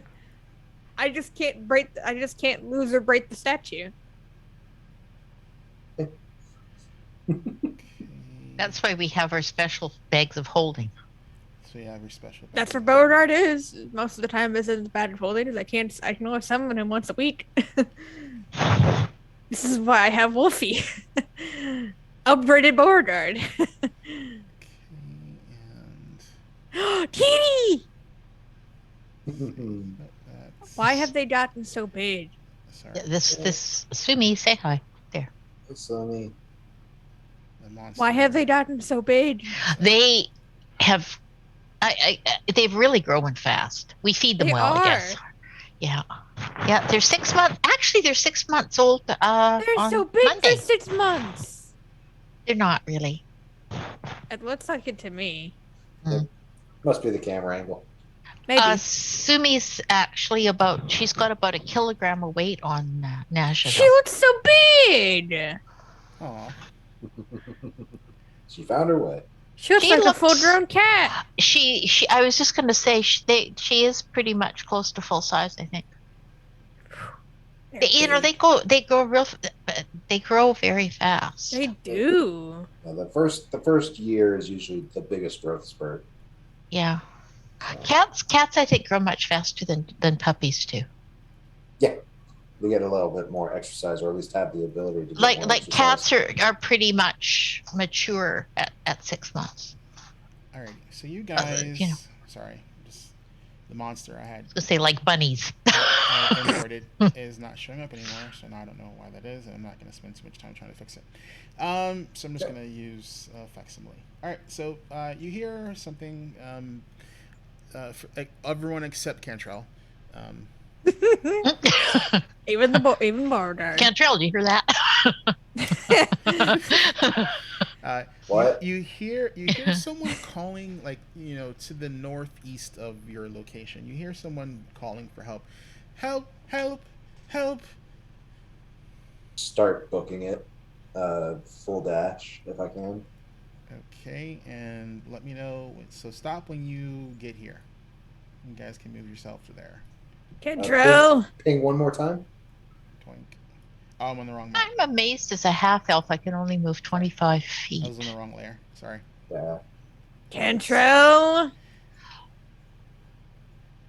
So a dash would double our distance per round. Remember, Yeah, there's no dash. You can move your movement per action. Okay. So I would get about right there then. And that's about the maximum for everyone else as Guys! well. You can move that fast. It's a trap. Or it might be. Yeah, I come up with a Kentrell. All right, so stop right there. Okay, I will go up to Cantrell as well. Okay, and what is Shatha doing? I gotta figure out mine. So you can go. What's You can go 60? 60. Yep. Yeah, you catch up. Yep. I swear, this could be a trap. Mm. Okay, and I am going to need initiative. Oh boy. I told you. Would this be an athletics initiative? Considering we just ran. No. The I wish. muscle wizard disapproves. Nope. Do we have the initiative tracker up? I will No. give it to you in a second. Hold on. What is Super that? duper. A 9? Okay. I'm rolling at the average for the wizard. A 1. And I will adjust the map on roll 20. A 3? So, Is that a yes? Did you roll a 1? You'll see. That would be the lowest he can go. Yeah, it would be. His average is usually about a 3. okay, the Onyx Hound goes on your initiative, FYI. Do I have a health stat bar for it? I'll keep track of all that stuff. Oh, can I at least know what his health bar is? He's got one. Is it 10 HP? He's got one. That's all you need to know. He can take a couple hits. Last time he couldn't. Is he level? Does Beauregard level up? No, it stays the same. It's a magic item. Ah! That's why I thought it's alright, only 10 HP. Oh, you did a 7. Okay. So let's do this. Oh, maybe it's not a trap. Do the red team. No. And Stay right there. we're gonna do the blue team. Beauregard probably won't be doing any fighting, in all honesty. I mean, hey, you got No, Milky. You gotta do what you gotta do. You know what I'm saying? I'm gonna need Beauregard later, probably, so rather than not. Wolfie, yes. Beauregard, probably not. Okay.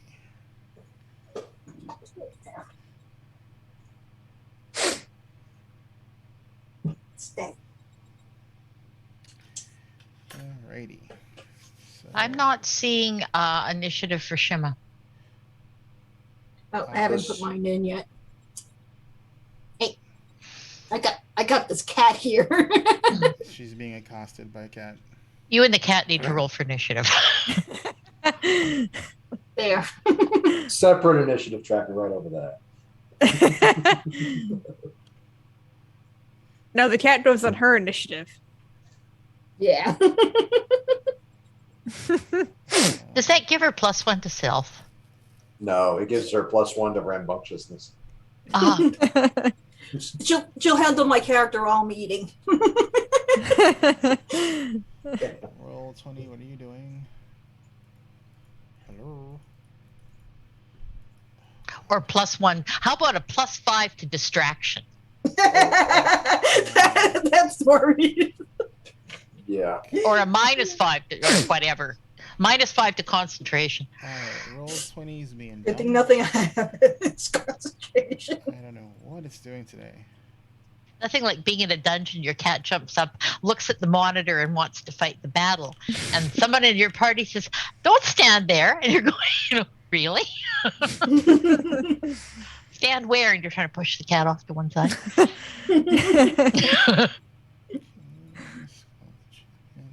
Sorry. She has lunged at the screen because you've seen another cat on it once. Roll 20 is not bringing up my stat block for some oddball reason. I don't know why.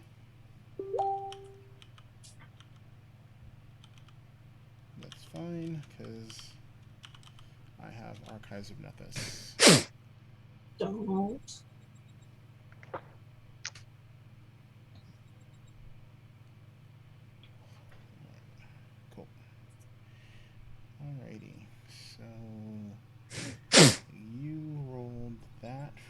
Sorry. Initiative. Would your cat have seen my cat? That be the attraction? Because she. Right now, your video screen is pretty small, so I doubt she would see it. Yeah. And the guards. Maybe if I full screened it or something. She wasn't there long anyway. Yeah, and I was downstairs at the time, so. That's bullshit rules for these guys. Okay. What? And then go into No, you're not having my food. And then Ooh. You're not having my food. And then we will fix the map on the other side. Schwink. And they're going as a group. Oh, lovely. Mm-hmm. Not all of them. No, they're not. Some of them. Some, not all. No. Cool, perfect. Oh, it should be last on the initiative. Yeah. I rolled like crap for the for the non-hard groups. I know. You know, one of our people in chat is saying a half elf should be able to move 30 feet, and that's what I'm thinking. So I'm wondering why in the world I have 25 feet here. We stopped at a certain point. No, but regularly on my sheet I have 25 feet, which is kind of also Pathfinder. So also Pathfinder. Races are different, or ancestries. And you're full-blooded or half elf? half elf. Yeah. So that means. Yeah, I'm thinking to myself I'm as slow as a dwarf, but I think it's because it's Pathfinder. That's because you got that nasty human blood inside of you. That's what's going on. It's fighting against like the elven superiority. So Which is why I'm a conflicted, confused type, right? conflicted, confused. So half elf. Where are you? Okay, by default, half elves and half orcs describe humans, but your GM.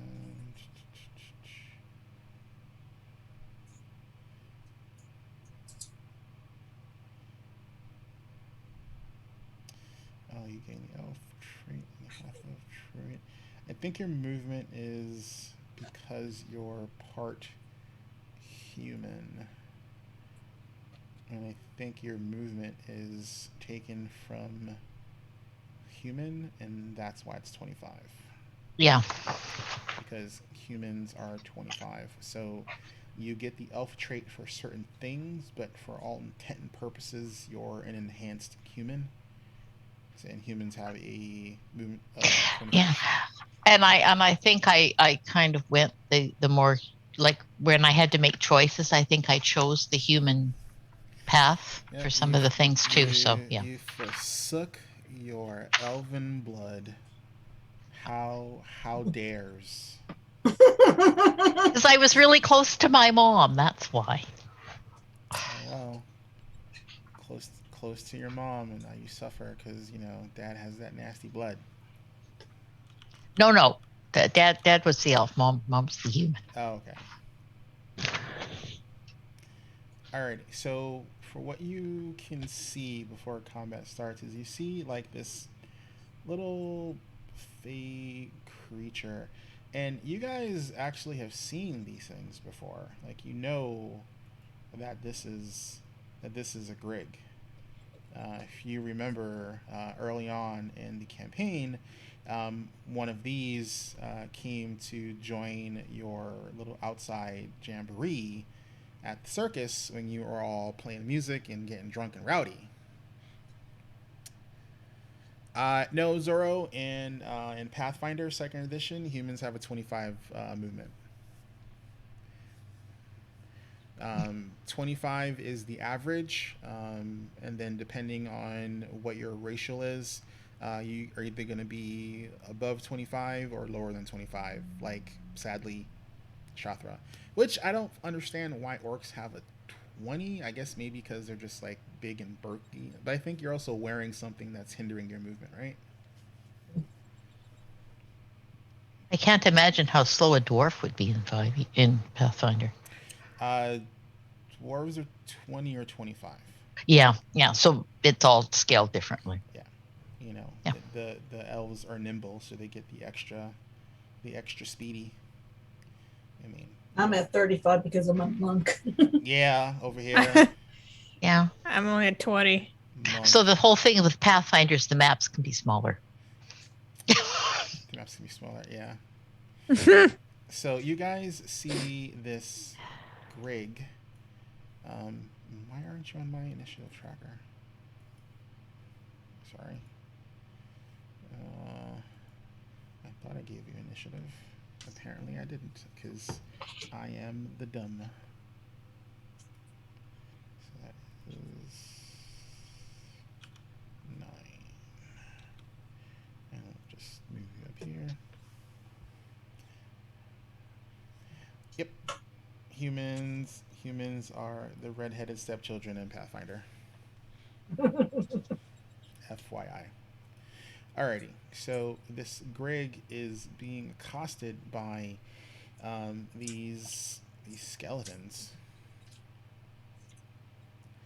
and let's see. But they see you, and let's see this guy here.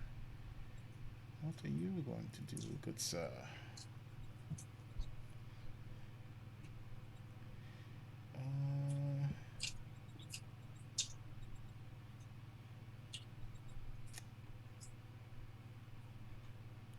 Ooh. Ha ha ha. That's really cool. So he is going to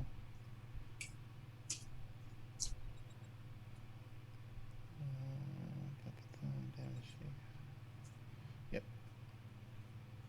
So he is going to like he pulls his he puts his 2 fingers like in his bony mouth, and he whistles, and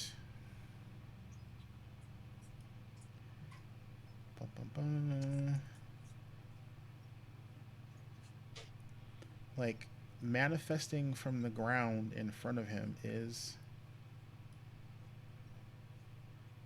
a skeletal horse. Oh, Oh boy. mounted combat. And he mounts it. And let's see. And he is going to charge, because that sounds like So the horse is a large creature? medium, large. Yep, large creature. Here we go.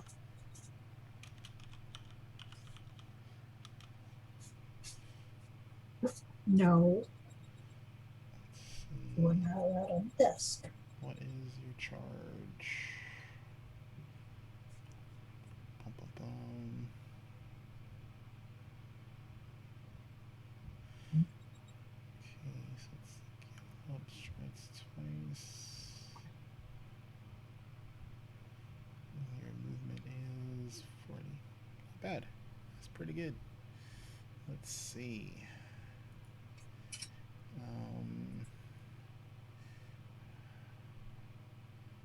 Ooh. Oh. Uh-oh. He's on a horse. That is what we call a target-rich environment. Oh, you damn straight. You know I'm taking down a skeletal horse. All right. So as the skeletal horse starts to manifest, this particular skeleton, who looks way beefier than the other ones, pulls out a lance. This gets better. Of course he does. Hell yeah. Yep. And he is going to... Oh, nope. You don't get to move with him. You stay there. He's going to come right here, and Who do we pick? So 1, 2 is Shima, 3, 4 is Gwenin, and 5, 6 is Cantrell. Okay, so it is a 3. Oh, wait, nope. Uh-oh. Sorry, nope. I'm sorry for getting on this die. The 3s look like 5 if the light shines and I'm wrong. It's actually a 5, so it's Cantrell. Oh, Yay! of course it's Squishy! Cantrell. The squishy. Yep.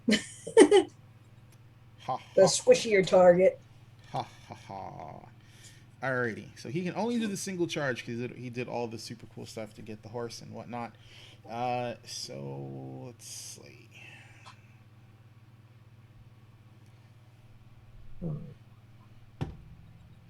Ooh. So that's 28. That's a crit. Oof. Uh-oh. Maybe you could ship Rosaline those dice. No, see, here's the sad thing. I use these dice when I'm playing Rose, and they just don't do the same thing. I tell you specifically, my dice do not like players. That's literally what it is. My dice have a fixation on killing players. They're just like, oh, I'm a player? Meh, let's let you die. I'm a DM? Oh, let's kill some players. That's the only constant. It's my dice. It's not that they don't like me. My dice don't like players, and It's different for a GM that I'm playing with in another campaign. Apparently, some of the monster rebarricaded the way it was coming, and he could not roll past the 10. No way out. No way in. No way out. So this is gonna do a lot of damage, Cantrell. I hope not. So I don't have a whole lot of hit points. the only saving grace is that the parenthetical damage is not doubled with the crit, because that is a Pathfinder thing. Ah, gotcha. Okay. So Give me the damage. Oh boy.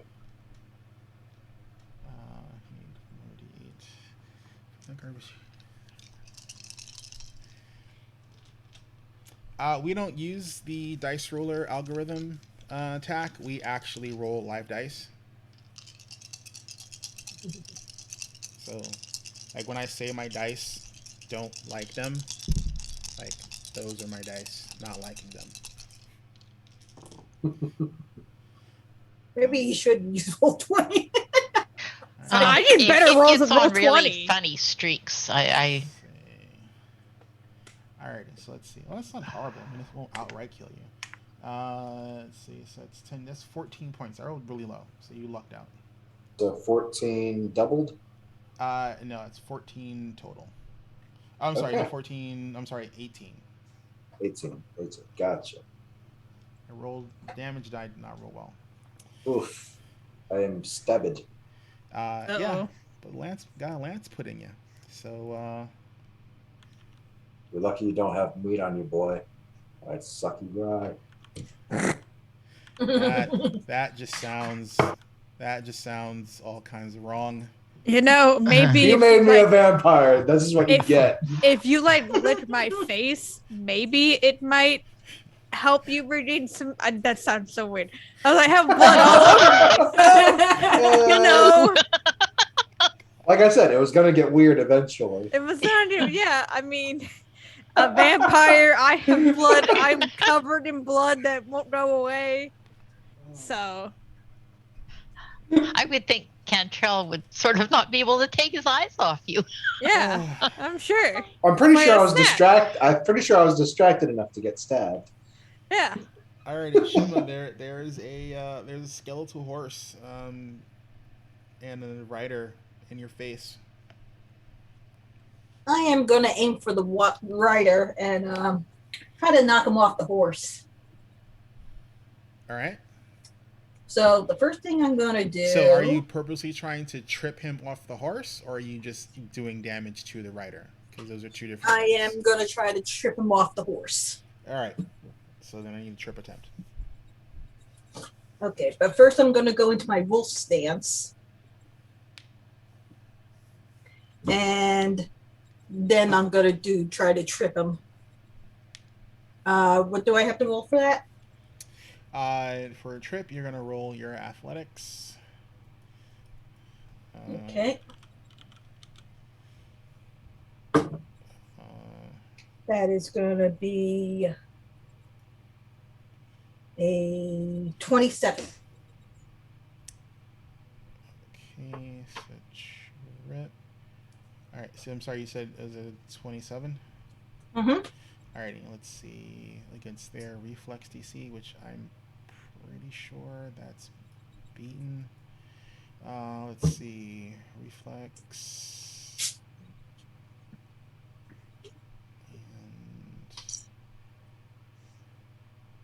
And ooh, wow. Actually, you beat it, but it wasn't. It was not overwhelmingly. It's not a crit. He. Mm-hmm. You do take him off the horse. He does not. Let's see. So, yep.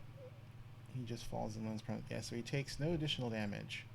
He just falls off the horse and lands prone. So let's see. Okay, so where does he land, more or less? Let's see. 1, 2, 3, 4, 5, 6, 7. So let's roll and see where you fall off the horse. Because if he's right next to me, I'm pummeling him. Nope. Actually, you trip him. The horse rears, and he lands there. Hmm. I am gonna have to move then. Alright, so my last action will be a move action to about here. Okay.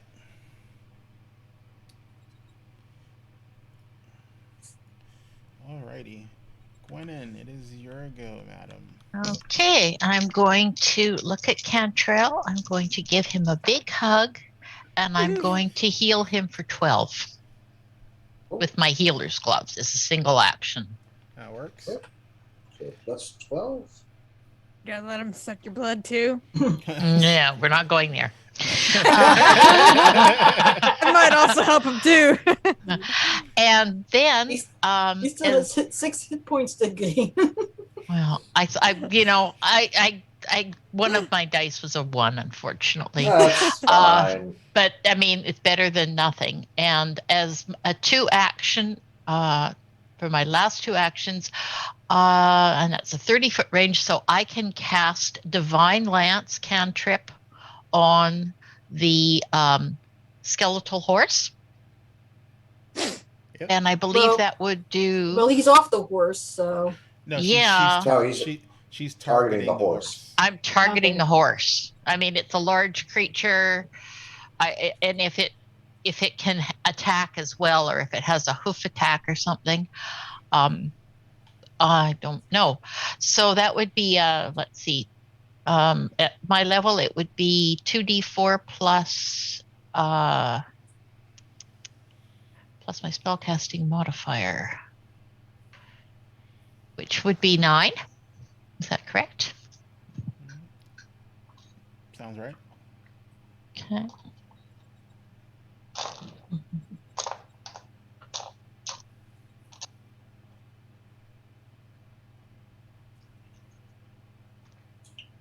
Ooh, so that's 4 and 9, so that would be 13 damage to the skeletal horse. Is there a DC, or do you roll to hit? Like, pretty sure that it just doesn't take damage. Oh, I guess I have to do an attack roll first, right? Sorry about that. No worries. So that would be a 20. Against the horse, AC 20 is a hit. Because it's my spell attack roll plus my d20, right? Yep. Okay, yeah, so 20. All right, so then, and then I'd rolled the damage, so that was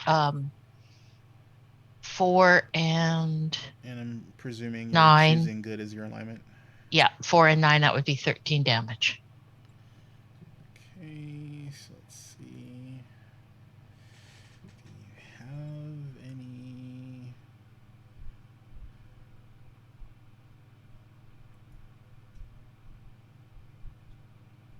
you being a problem kitty? Are you being a problem kitty? You know, I think it being undead and you actually hit it with good, it might actually do more damage. Nope. You need radiant. Yeah. Oh, radiant. Oh, it's right. Yeah, radiant. Well, even that isn't necessarily. It just depends. Like if you wanted to do a recall knowledge to see specifically what this thing's weaknesses are, if it has any, you can spend an action to do that on your turn. I'm not going to. I ain't got magic, so it ain't gonna matter to me. Doesn't matter. Recall knowledge isn't necessarily a magic thing. It's just you basically recall knowledge. Granted, I swing an axe. I swing an axe. You just live by. Live by what you are. I can respect that. Yeah. I mean, look at me. I'm like a bloody axe murderer. It fits. It works. It works for me. It works. All right. So when it went, Shathra. It is The horse is still up. Yeah. Does it look a little worse for the wear? It still looks undead. It's a skeleton. Spooky, I was scary hoping. Okay. skeleton. No.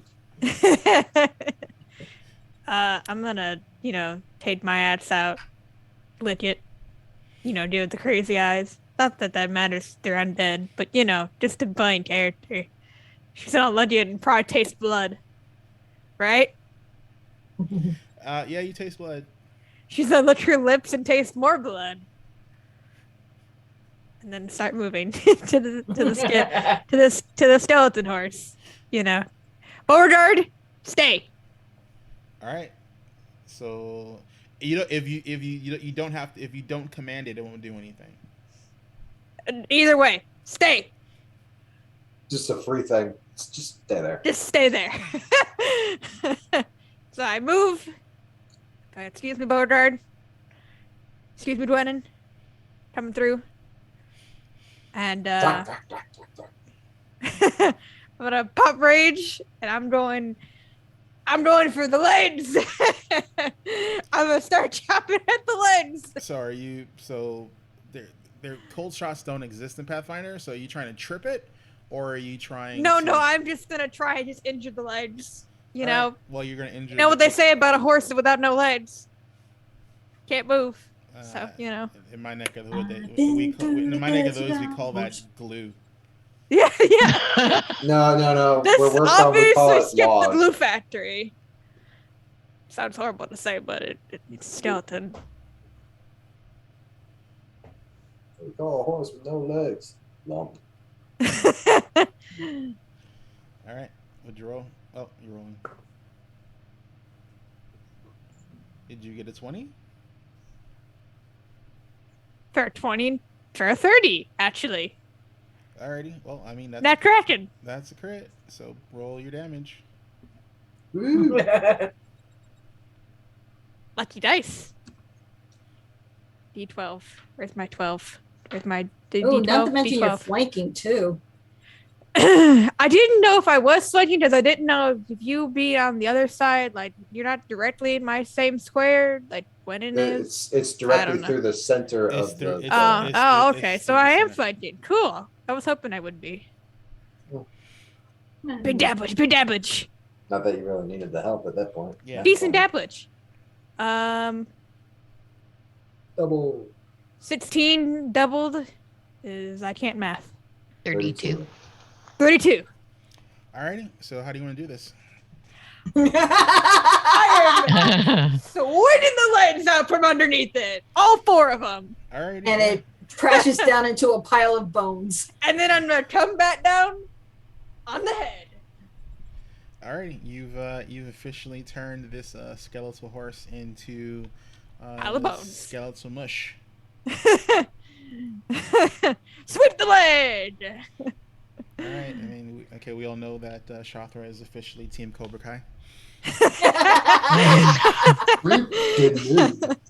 Johnny. All right. That's it. Cool. So. And I think you have one more turn. One more thing. No, I used all 3 actions. Oh, Oh yeah, you popped I had to rage. move. I had to Rage. rage, and then I swung. Yep. All Great, right. great, So, great turn though. Mm-hmm. Was a good turn. So the little fey creature is going to. So it disappears. Let's see. Yep. Since there are other targets available, well, that is what he's gonna do. And that is a single or a double. That is as per the spell, so it's 2 actions.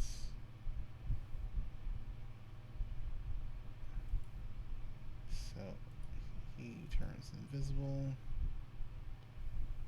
Choink. And he's gonna move. Because being here is Butte. So let's see. No, I don't want to move them. Ugh. Whoa! Wow. Sorry. Had a little, We had a Like- had a shift. little motion sickness there for a second. Oh, Sorry. the world has shifted. Did I Mhm. put you on this stupid. Alright. Yeah, you're on that. Oh, you're on the. Okay, I was in the wrong layer. Okay, that's why. That's my fault. It's gonna move and hide.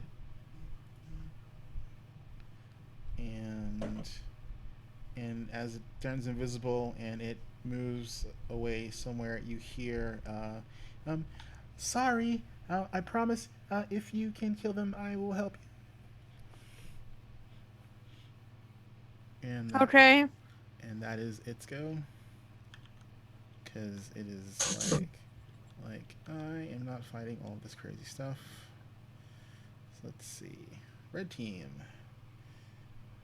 What's your movement? 25. So let's see.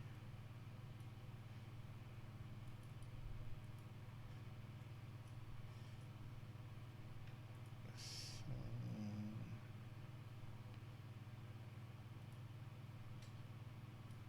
you can go there.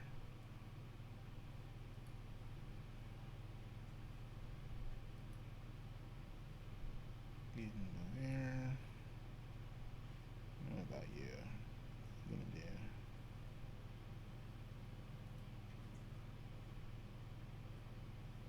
Theodosian just popped some more information about speed into chat.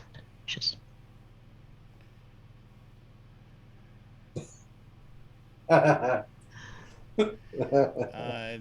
Oh, I forgot to do this for my nat 20. Keo, where are you doing Pathfinder 2nd Edition?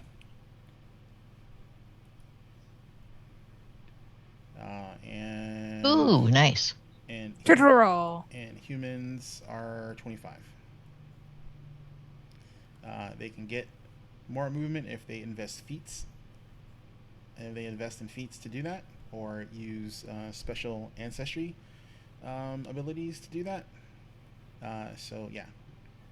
So yeah, yes. If we were playing 5e, yes, every pretty much all the things that have blood coursing through their veins, minus Shima, would have a movement speed of 30. If we still had Yonk with us, though, we could potentially throw her if we wanted to get her somewhere quicker, I guess. Don't throw her. Don't throw the explosives. I mean, don't throw. No. I wouldn't mind being thrown. I mean, she technically counts as explosives. I mean, you're right. Yeah, I think it's perfect. Yes, please throw me in combat. Can you throw me in combat? I I can't only have lift you. 20 move speed. I can't lift you. You're a muscle wizard. That's your second action. Not that muscle. I might be needing some help over here. That's your second action. Uh-oh. Whoops. No. And Yeah, they spent 50 movement to surround you because you're attacking their captain. which is Oh, lying they're- prone. They're not gonna like me in a minute. And now they're going to try and ruffle your copter because Ruffle your chapter. they're all using scimitars, by the way. Oh, a lot of scimitars in Pathfinder. It's a good weapon. A lot of people sleep on the scimitar. It's great. I like scimitar, especially in 5e. Scimitar is a great 5e weapon. If you can get it if you can get martial and and use it. Now, I'm hoping Jathal will teach me how to throw my star knife like he does. He needs to help do that with me with my throwing axes. I would love if mine came back like a boomerang. So let's see. So plus. That'd be cool. 13 is gonna miss you. 9's gonna miss you. It may be the Captain America feat. 17. Yeah. Might want to talk to Snit about that one.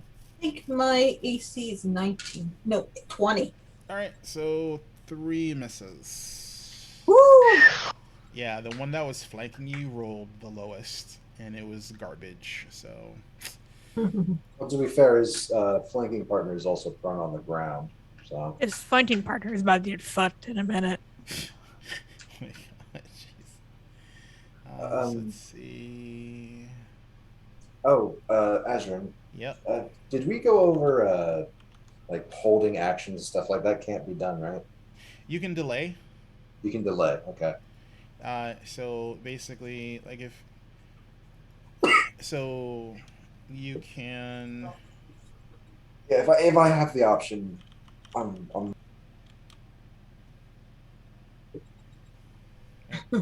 No be die. sorry, wrong pipe.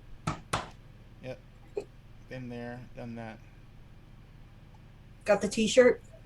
Yep. I mean, I'm always taking it easy. All right. So basically, when you delaying is a free action. So basically,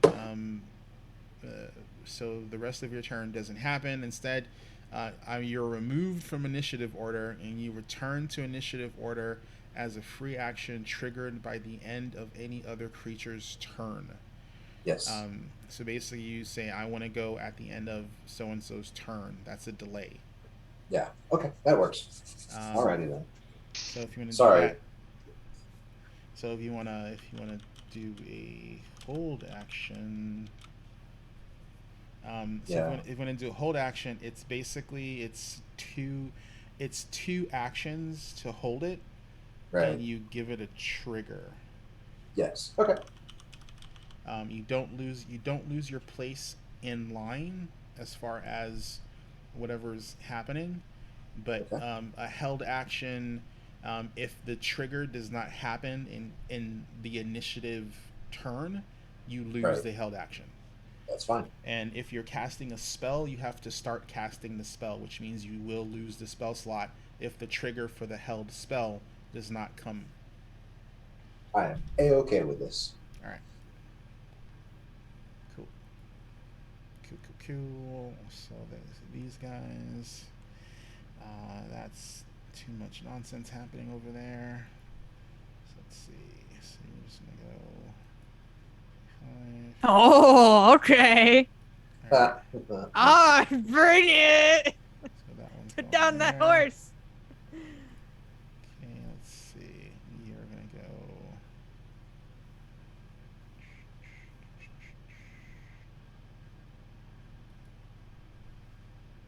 Yep, you can go right next to him. All right, and they're each gonna take a swing at you. All right.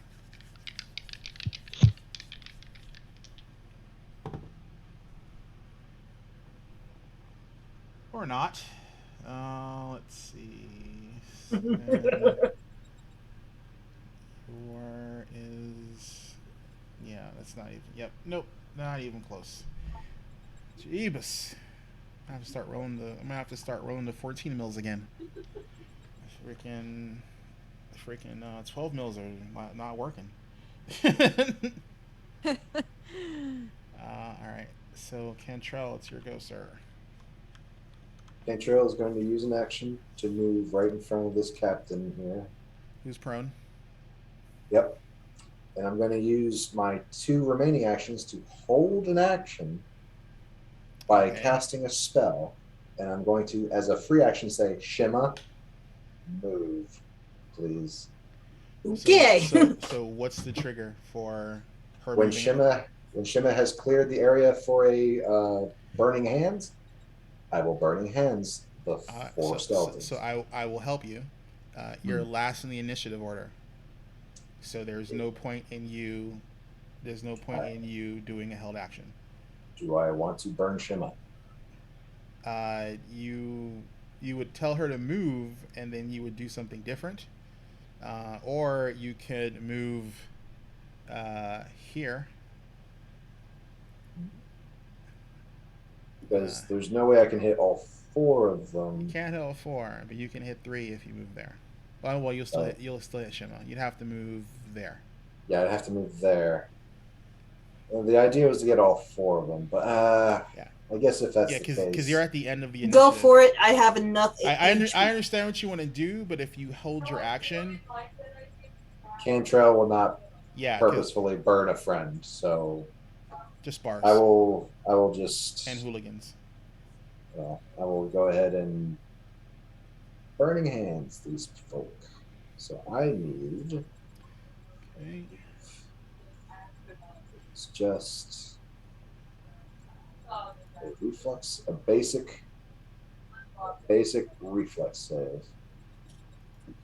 So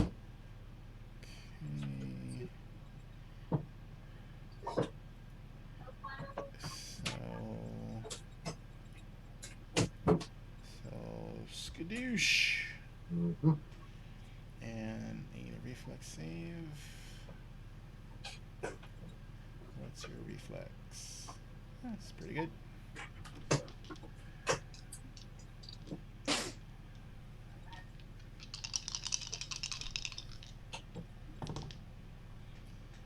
Ooh. So that's 28. So that's a critical success. No, it's not. You rolled a 20. Unless it. Oh, you rolled a natural 20. Okay, yeah, it's a natural. Okay, so no damage for that one. No damage for one of them. 18. That is a failure. That's full damage. And 12. That is a regular failure. So full damage. Okay. It's just 2d6 fire damage. For a total of 10 to 2 of them. Alright. So I am going to do 1, 2, 3.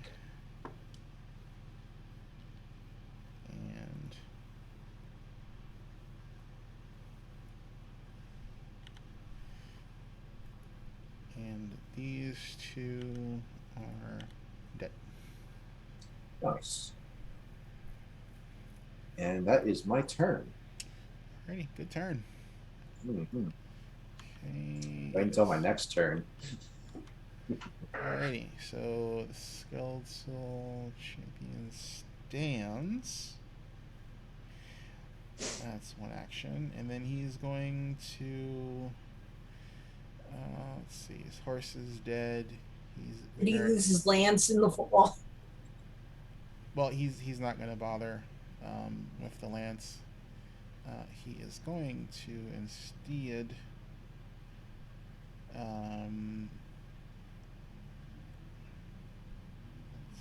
see. Yeah, because he only gets the advantages when he's on the horse. So he is going to grab his long sword, and then he gets to make a single swing at you. At who? You, because you're the one that pulled him off his horse.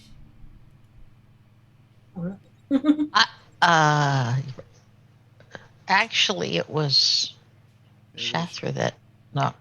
No, No. I knocked him off the horse. Oh, you He knocked took him care off. of the horse. I killed the horse. Yeah. I'm the one you want. Yeah, he can't get to the one that killed the horse, but the one that pulled him off the horse, he can get to. So he will gladly satisfy his chops with Shima and save Shother for dessert. Mm, All right, so that's 25. 25 will hit. I have a 20 AC. Okay.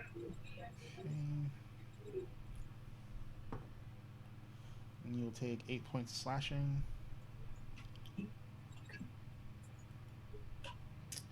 And it is your go, Shima.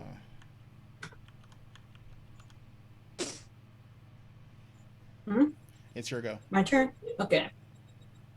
Ow, that hurts. And flurry of blows with my dragon stance. Sorry, I got something going downstairs. I hear children being upset. No, it's my older sister. Okay. She sounds like a child upset. She's doing some sort of bit with my mom, Ah. and I have no idea why. All right, so first attack's going to be flurry of blows. So that's going to be a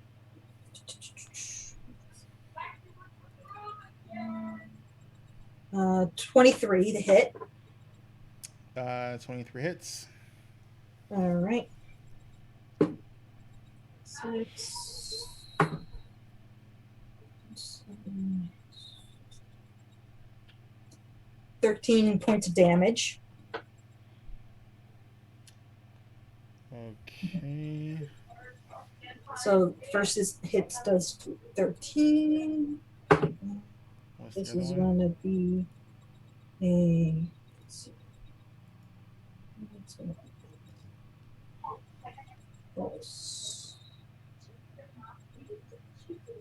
21 to hit.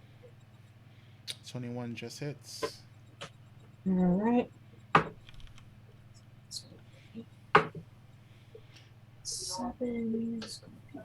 And when you do that first hit on your flurry of blows after it takes damage, like it starts to glow, like this like sickly green color. So it does 15 damage on that second hit. Alrighty. So when you hit it this time, you feel like your damage did not. You don't feel like all of your damage soaked into this thing.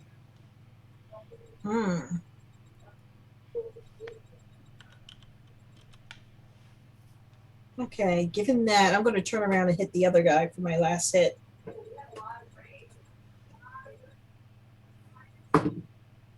And that's going to be a most likely miss. I rolled a 5 on the die. What's your total? It would be plus, so it would be 6. Yeah, no, that won't miss. That won't hit. Okay. All right, so that's my turn. Gwennon, it is your go. Okay, I'm going to target him, and I am going to cast Disrupt Undead, which I'm bringing up in Roll20 for you to see. And okay, so he needs to do a basic fortitude save.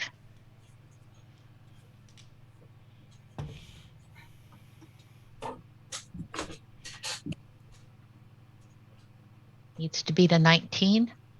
He matches. So that is a success. On my side. On his side. On his side, yeah. Okay. All right. Is it save or suck, or is it save for half? If it's a basic fortitude save, this is a cantrip. Yes. Oh, so it's save for half then. So roll your damage. He takes half. Okay, so it would be 2d6. Yep. And do I get my spell attack roll added to that or no? It would be your spell casting modifier if it specifies in the attack. It doesn't, so it's just the 2d6, I think. Actually, it does. Plus your spellcasting ability modifier, so your wisdom modifier. Okay, why don't I? It's interesting. My wisdom modifier. Okay, hang on. You're like a +3. Okay, so that's a +3. So that would be 2d6 +3. yeah. Oh, so that's 8 and 3 is 11. So half of that would be 5. Okay.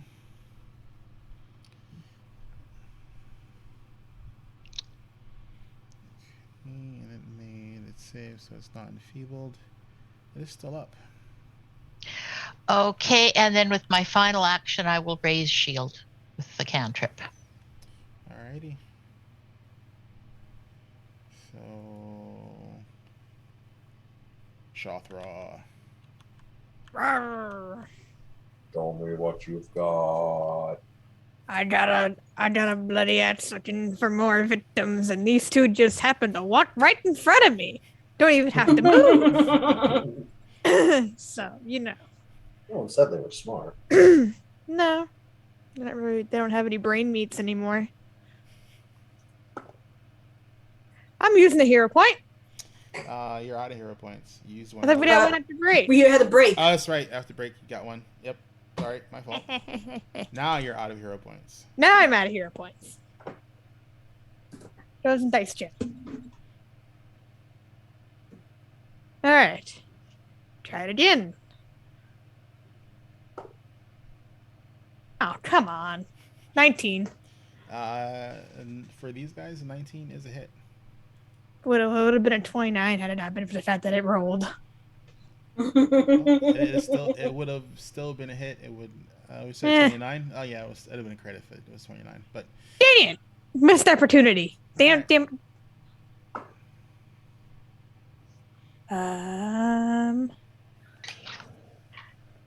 11 damage. 11 damage. So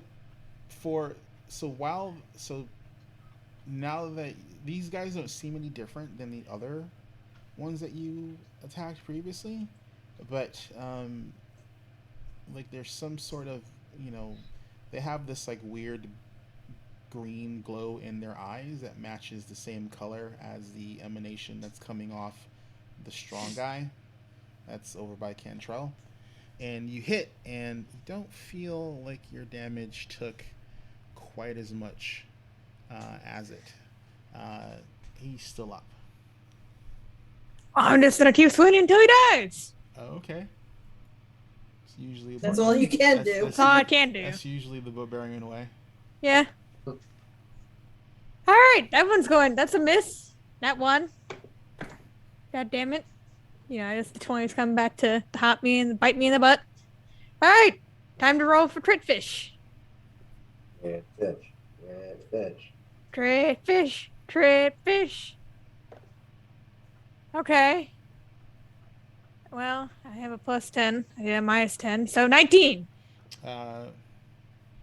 Wait, so you rolled the 10 or I rolled a 19. Oh, okay, I have gotcha. +10 to my attack, but then it's -10 to the third attack. And 19 will hit. Okay. This was a 19 on the die, so. 19 will hit. Okay. Die! 16. I love 16s today, apparently. All right. Same thing. You don't feel all of the damage went into it, but it was enough to actually kill it. Yay! So this guy is the dead.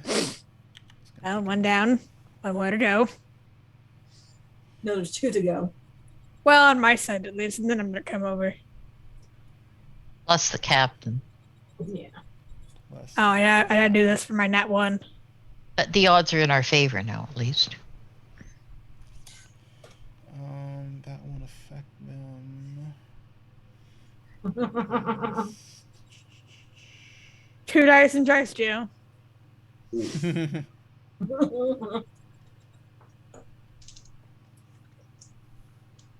Bad dice. Alright, so you're not going to do anything because you have no useful spells you can do at the moment. Alrighty, let's see. Red group. Gonna attack Shima. Gets to attack 3 times now because Ruh-roh. Yup. It's gonna take 3 swings with a scimitar. Bless you all. Oh my god, seriously? That's just... So my highest roll is going to be a 13. So yeah. That is just blasphemy. Alright, so he went... Other skeletal guard goes.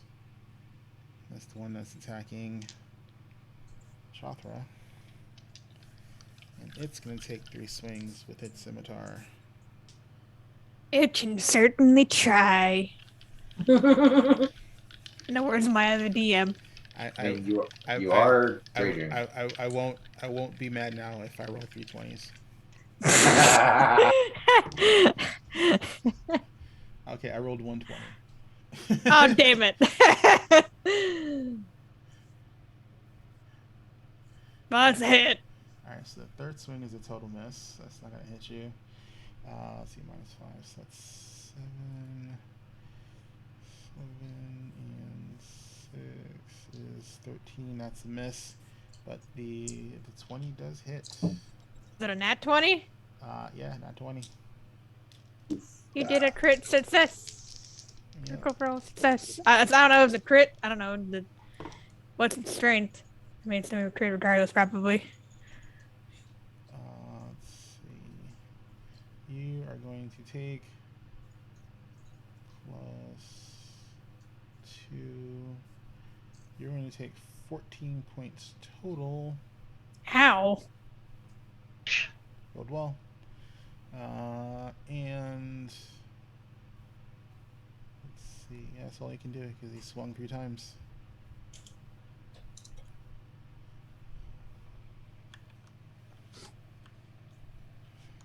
Alrighty, Cantrell, it's your go, sir. End of the round. What do you got? You fool. This was the setup the whole time. This is the setup the whole time. So I'm using my 4th level feat. Oh, Dispel weapon. Okay. My staff now does 1d6 fire damage on top of everything else. Swing, bada, bada, swing. So first attack against the main guy. It's gonna be, if I remember, do melee. +1, no, that's not. Okay, so 27 to hit.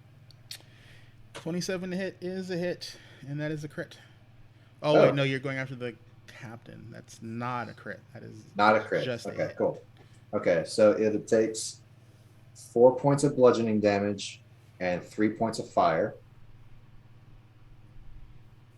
Okay. The fire is it persistent? The fire, or is it just? It's fire on every one of my attacks for All this right. turn. Cool. Then that is enough to kill it. Okay, Right, that's the attack. first attack. So then I'm going to move up to here. Okay, and And- that blue glow is no longer in the eyes of these guys. And I'm just gonna ring it around again. Here we go. At -5 to hit. Let's see, so 18 to hit.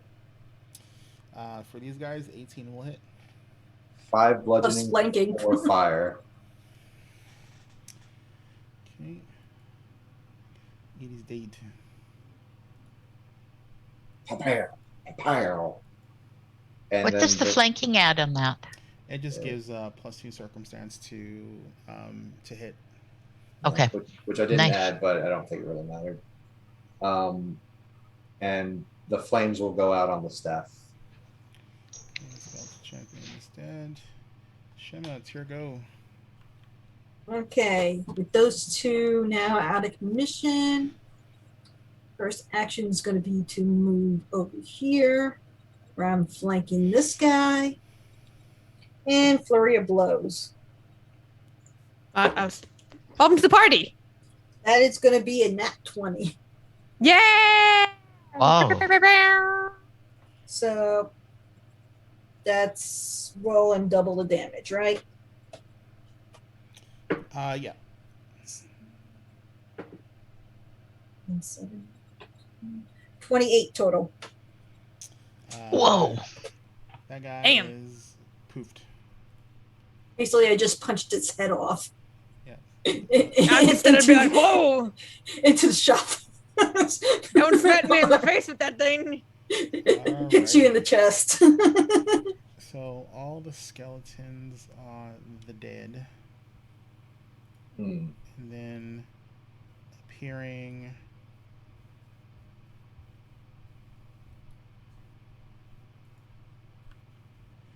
right next to hello. Cantrell, because combat's over, is a Grig. And he goes, "Oh, thank you ever so much, Gitsa. Thank you for helping me." Pleasure. What are you doing out here with this far in the woods, in the swamp? I am a Grig. This is my home.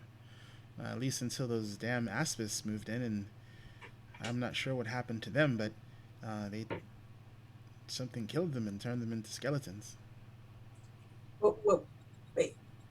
Weren't So the that's who these people were.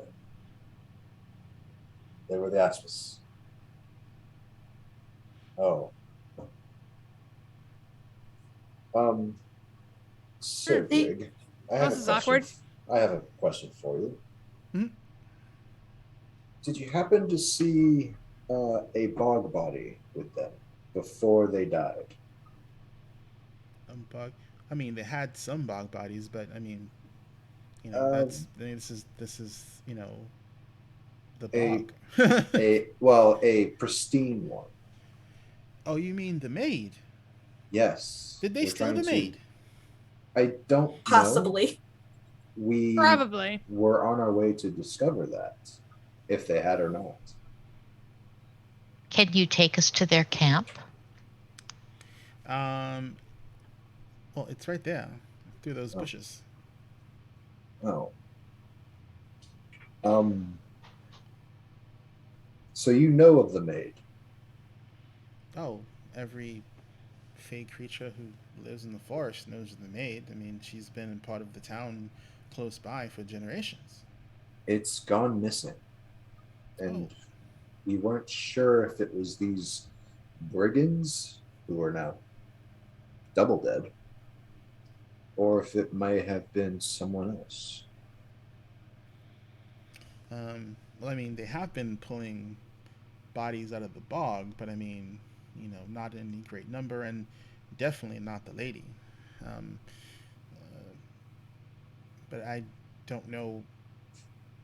Let's see. Hold on. Can I take a moment to look at the skeletons to see if they have anything of value or if they have a key or something that looks like the key we saw earlier on them? Okay. And so let's see. You can make a perception check. While that's going on, I'm going to ask the creature, do you know what caused these guys to turn into these skeleton guys? Did you see what happened to them? No, I really don't care much for humans. All you big things, all you do is tromp about and smash things and whatnot. 24. I'm saying you're looking for what? I'm sorry? I'm looking to see if there's anything of value on those skeletons or if there is a key similar to the one that we were showing earlier. You do find a letter. I will read you the contents. So in the champion had a letter tucked in to something, and it says, Tamnis, you've heard of the maid of Anactoria. It's a bog mummy they found in Ustalov, which supposedly has magical powers. I've heard rumor that there are more to be found in the bogs north of the village, and we need to know if it's true. If my source is to be believed, the others waiting to be found will be just as powerful. Here's the thing: higher ups have decided we're not to take the easy road and just grab the famous one that draw too much attention. Learn what you can about the existing example and where it was found, and then go looking for more. You'll have to team up. You'll have a team of 10 and whatever supplies you'll need. Bring us back a new bog mummy, and that silver badge is as good as yours. Under no circumstances are you to steal or tamper with the existing maid of Anactoria. Trusting in our complete understanding, signed D. Okay, so according to that, they were not supposed to steal it. So likely, if they were following their instructions, they wouldn't have. They would have come by the house and looked it over, but they would not have been able to do anything with it. So they did visit the house possibly, but are not the culprits. Uh, if we go to their camp quickly and look to see what they have, would we have any way to know? Oh, she's pristine. Let's look at what they've got at the camp and see quickly. Supplies, it like this gross, like, collection of other like bog mummies that have been like, wrapped and secured, so that way they can be put on at least you think a cart or some kind or something. You don't see a cart in the area, but they're like there's an obvious stench in the air of undead, and it's coming from the bog mummies that are in the camp area that are trying to Hey, be Cantrell, conserved for later use. are you able to do another detect magic on these ones? See if any of them. I can smell it from here. They're unearthing bog mummies, and the decay is probably making all of this happen to them. That's my best estimate without actually looking into it. Would that be somewhat on the level, Mr. Group? My name is not Mr. Greg. It is Russell Flick. Thank you Russell very much. Flick. Mr. Russell Flick. And thank you very much for getting rid of those biggins. They were a messy sort, digging up everything here and there. Well, I'm sure the swamp wouldn't mind a few more guests in their filth, but let the nature take care of it for now. I think this lead is a dead end, everyone. We could still try to find that one person, the researcher.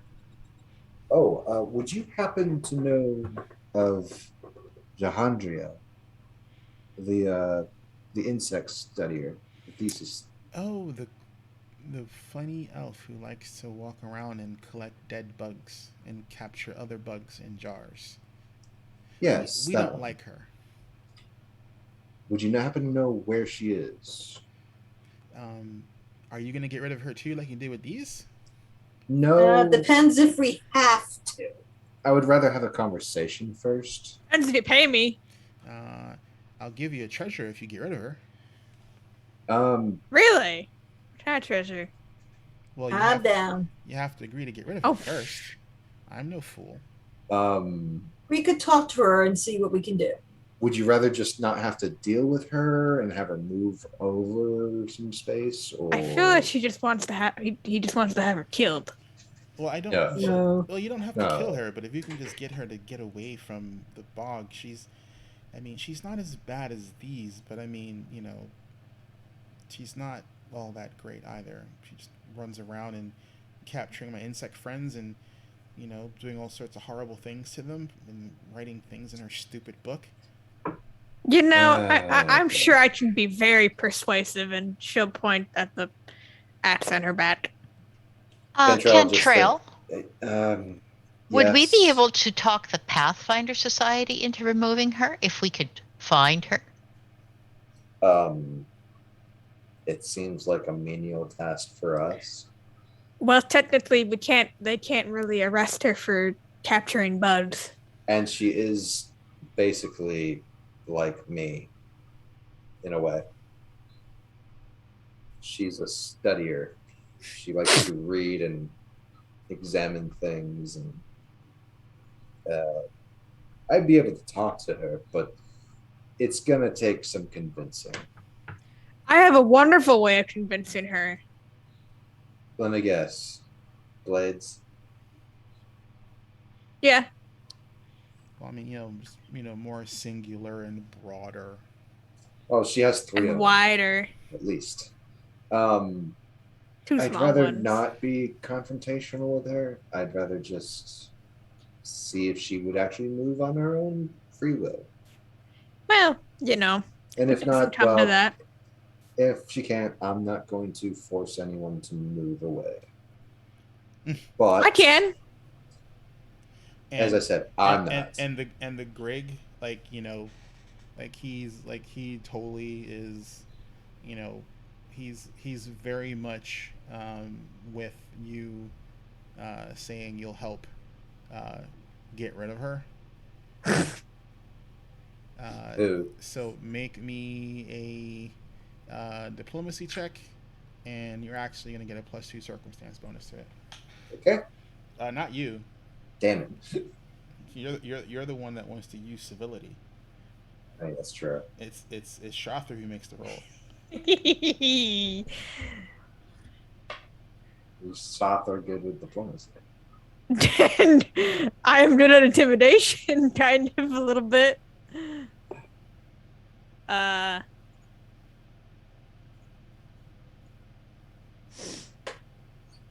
Here's my diplomacy. Oh shit, where is it? Oh, Just above 7. intimidation. 7 total? Yeah. With all the bonuses?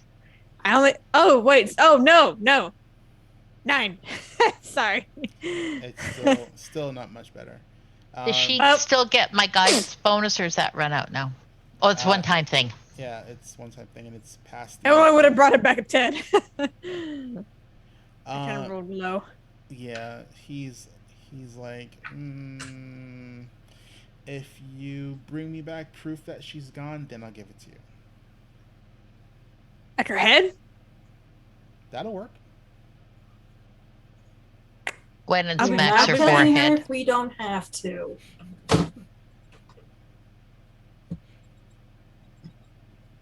Basically, what I'm suggesting is this is what happened to these guys. If something similar happened to her, then Oh, yeah, obviously. But if she's a living creature, come on now. Yeah. And But- with that, Cantrell just starts asking, where can we find her? Just remember that the Ascients were living creatures too. Well, if you're going to help me get rid of her, then I will lead you to her. Thank you very much. Alrighty. Bum, bum, bum. So, let me do that thing, and the thing, and the thing.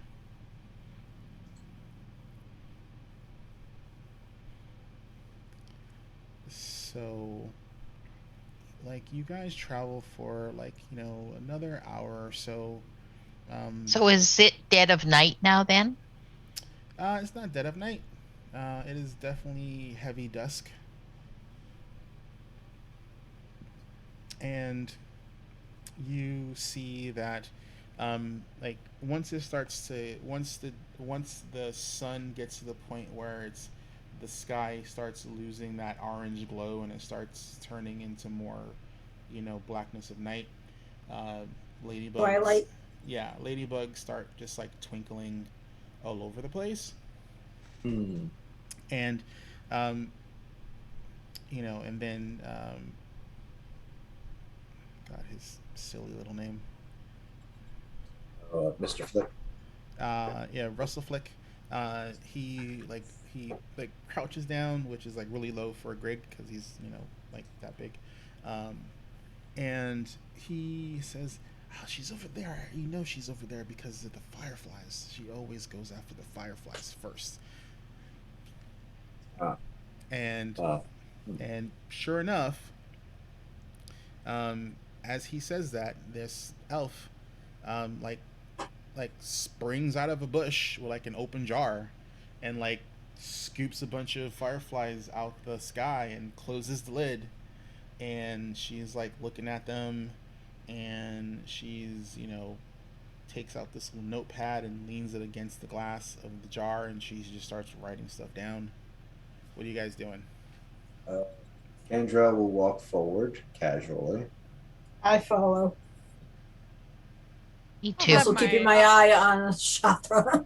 A I'll have my fine axe sheathed, but I'll have my hand on my small hand axe. Yeah, I'm keeping a very close eye. Cantrell I may basically even does. actually have my arm or my hand on Shastra's arm that is on her knife.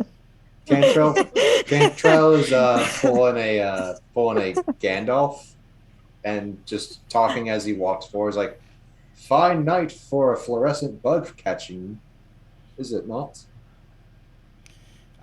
And she looks up at you.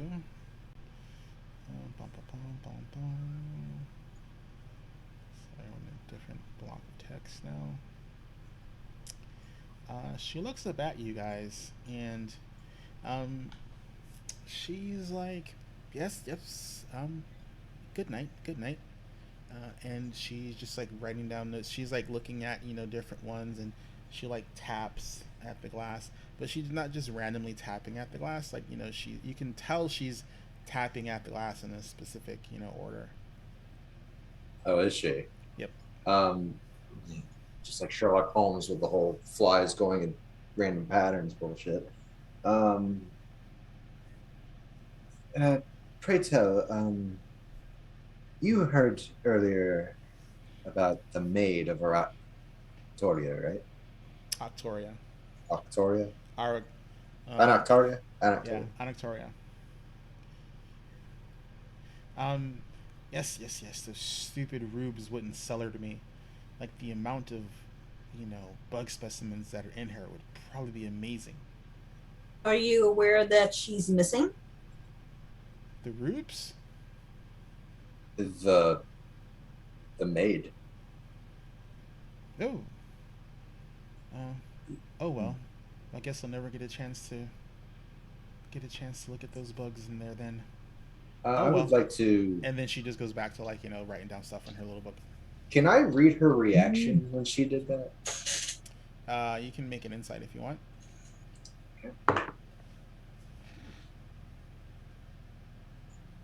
She. There's no insight. It would be sorry. Is it a wisdom check? It'd be perception. Perception? 19. Um, you don't sense any lying from her. She kind of seems indifferent when you mention that it was stolen. Hmm. She doesn't. She doesn't seem to be paying any of you really any mind. She's just basically, you know, you know, she's crawling on the ground, looking at different species of bugs and whatnot, and every so often she'll be like, oh, you're a pretty one, and then she'll, pick it up, and it's just like some terrifying, like creepy crawly thing that she's just like looking at with like immense fascination. Cantrell kind of gets in his head for a second and then ponders and then says aloud, "You've visited the maid before when it was at the Tarsalu's house, yes? Well, I mean, Just to look have and I? see. Well, I Have you? mean, I have, I think, because I had to have been there to try and buy it, right? Yeah, that makes Hmm. sense. I've had to have been there at least once to try and buy it. Yep. You're Wait, distracting me. You guys need to go away. one last question, actually.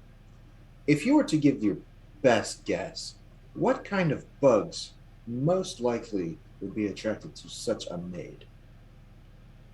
I don't know. That's the whole point of getting her and cutting her open to find out.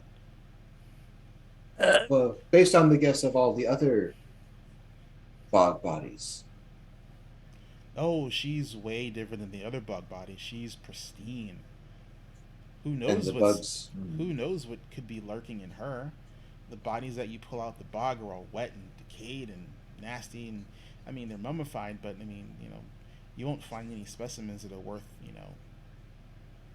What worth kind of cutting open. specimens would be inside those kinds of I don't. mediocre bodies? Oh, the usual maggots, silverfish, and it just starts rolling like off this just litany of like just all these nasty bugs that you've heard of that you find Cantrell is that you that unfortunate. that you find in corpses. Cantrell is Can unfortunately doing the whole okay, okay, This okay, information. can Sure. I do a Yes. medicine check? Would it be a medicine check to know if I can have any idea what would be different about being in about what would be different about the maid? You would in probably in have to have in what seen the in You'd maid probably have to first. have examined it. yeah, what regard? Like No, to know the different no, uh, she wants bugs. she wants to examine it. I She know. hasn't. Yes, I realize that, but with my knowledge of medicine, might I know that? No, it's a like unless you've in your backstory have had the opportunity to like thoroughly look at Examine. the insides of mummies. Okay, all right. That would be a no. Okay.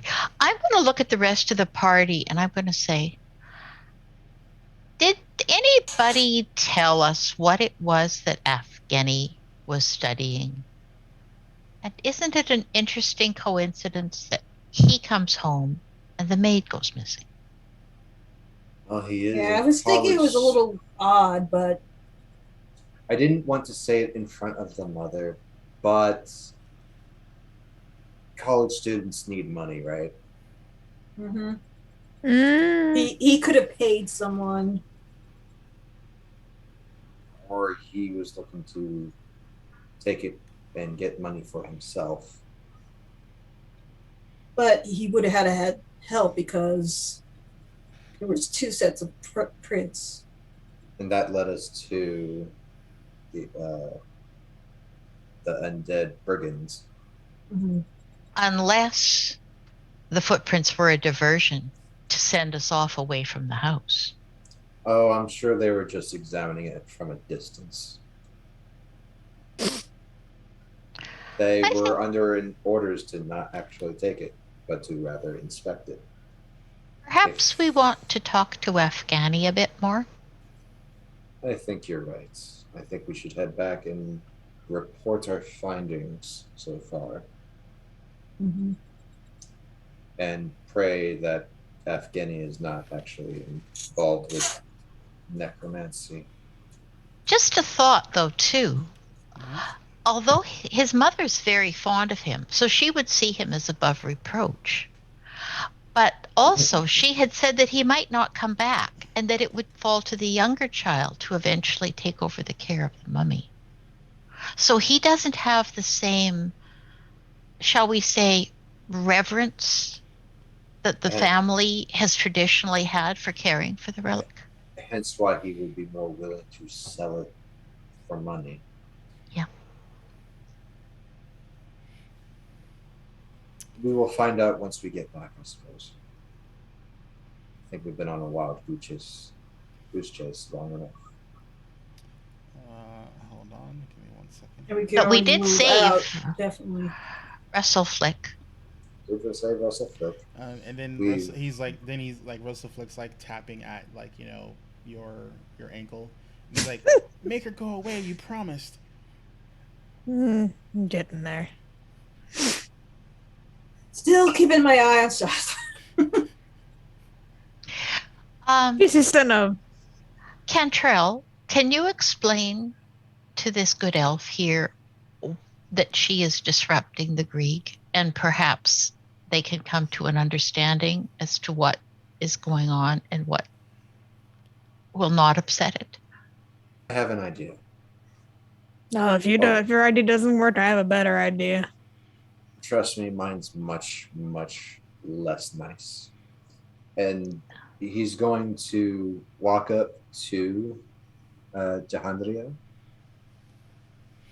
Jahandria, Mm-hmm. do you mind if I look at some of your notes for your thesis? Oh dear Lord. Like she looks at you and like, she's just like clutching onto her jar, and she just like starts backing away. Who sent you? Who sent you? You're trying to steal my research, aren't you? Calm down. I also have a thesis. And he will pull out his book. But it's a different kind of thesis. I wanted to see if there's any correlation. Are you researching bugs too? The creepy All creatures? manners. All manners of things, even magical bugs. Let me see yours first. All right. And there are some actual like spell components that resemble bugs. And she'll just like, he'll just kind of show some of the magical side of spell components and how they're used. It's like, my thesis, it's not exactly like yours, but I felt like sharing. I was just going off of a fucking binge on being a nerd. Give me a diplomacy check. Okay. I'll give you a -1 circumstance. Okay. So diplomacy, huh? Yep. Okay, so with the -1 plus 8, so 7 plus 17, 24. So Wow. 25. Cool. All right. She looks at your notes. She approves of your note taking. And Typical grad student. pretty much she approves of your note taking. And then she lets you look through her notes and whatnot. And if you can, for me, while you're looking through the notes, if you can give me a perception check, and you also get a +1 to this check as well. If there was ever a time I needed a net 20 or at least above 14. Can I put my hand on his shoulder and cast guidance? Oh no, I do not. You don't need it. Okay. I don't. I want this to be a natural thing. Yeah, that one He instead. either got a 1 or a 20. I didn't get either of those. I got a 19 plus 1, so 20 total. That's good enough. So you notice an odd entry in her notes. She talks about the different areas that she's been to gather different types of bugs for research, and she's like there's little diagrams of bugs that she's vivisected and all sorts of crazy nonsense. And she's talked about being near the Aspis camp and things of that nature, and trying to get bugs near there, but there's something weird in that area. The bugs don't seem right, so she went to a different area, and that she went to a different area, and there were no bugs where bugs were the night before, and she circles it, and she goes odd, unnatural migratory patterns, and she just starts, just drifting off into like all sorts of like weird, bucks on, thoughts on entomology and things like that. But she came across an area where she had previously found a good a good spot for her bug hunting, and then when she went there another time where there should still be bugs, the area was sort of barren. How recent was this entry? You look at the date, and it is from 3 days ago. Uh, we only just arrived after some travel, I suppose. Yeah, you guys have been here for less than a full day. No, I mean the travel to get here. In quotation marks, how long did it take the caravan to get You here? honestly don't know. You appeared in that carriage while it was pulling into the town. There's a reasonable suspicion that days passed before Pathfinder Society could actually respond to such things. There's always that limit of time frame. Um, at that point, he will actually point out that area in her notes and say, "This is interesting too. Could you show us this location? This bald spots without bugs." I mean, if it'll get you to go away so I can finish my research, then fine, I guess. Um, so she takes you. Bum, bum, bum.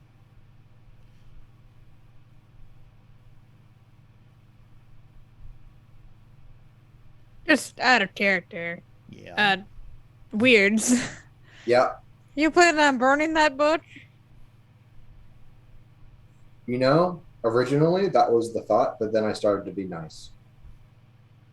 Are you gonna do it after we're done? We'll see.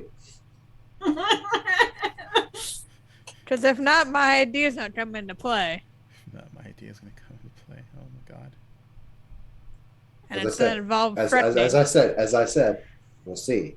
Okay. Okay. Because I am actually interested in.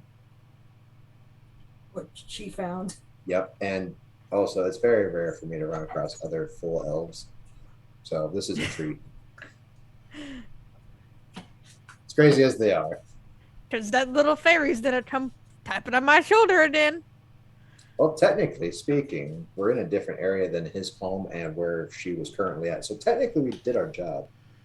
We could also ask her to relocate, couldn't we? Well, the whole point is that I was gonna threaten her to not ever come back to that part of the swamp.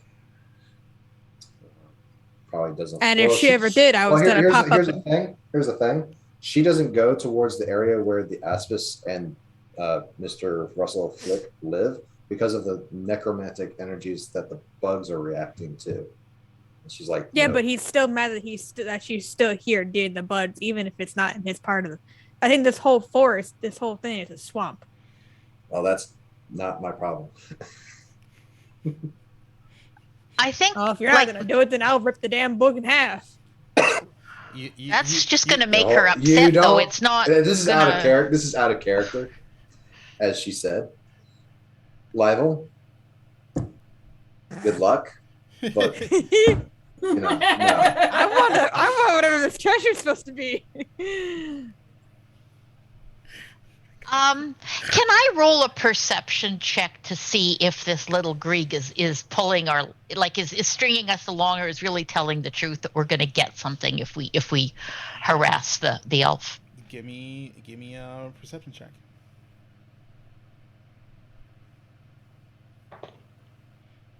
$19 on the die plus 9 is 28. All right. You feel the Grig feels that he honestly has treasure and he's willing to give it up if you help him.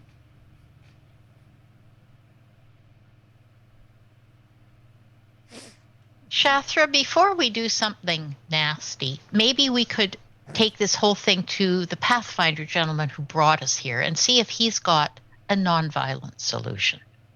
What is he gonna possibly do? He can't arrest her for looking at buds. maybe he can talk to her or talk to the university she's from and have her redirected somewhere else. Hmm. I still like my threatening way the better way. Calm down. Well, I mean, First, let's.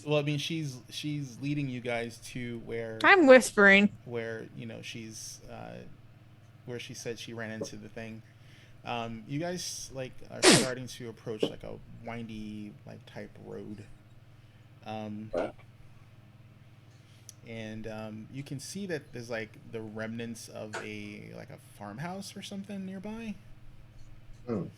Um, so you're, and she goes, she just points like it's over that way. Like inside or outside of it? Inside or outside, like the whole area. There's like you look around and like there is almost a divide Oh, of where bugs won't enter, and it's in that farmhouse area. all right. Thank you for your time, Jahandriel. If you could do me a favor. Oh, she has her hands out asking for her book back. Oh, I never took it. Oh, you didn't? Okay. Yeah, it was always been on her person. Oh, okay. Um, if you wouldn't mind, maybe going to the other side of town, just to probably get some more perspective on new bugs rather than just sticking around the one area. In the southern part of town. Oof. Yeah. It's like, why would I go there? Diplomacy check. Oh, you gotta make this one. I think I did. Let's see. I do no circumstance bonus or Not negatives. for this one, no. Okay, so let's double check my numbers here. So +8, so that is going to be a 24. 24. So you start describing, some, weird, type of bugs you happen to notice while you were being walked around the town that were specifically in the southern part that pop into your mind. And like she gets this light in her eyes, and she like flips through her book, and she's like, did it look like that? And she shows you like some weird patterning or something. Similar, but not exactly the same. Mm, Might be something new. damn novices. Ugh, And have to confirm. And she goes beelining back to where her camp is, and she's like, I need to check, and she just like she has her jar of bugs, and she looks like she's heading to get her stuff to head to this south side of town to see if she can find this bug you described.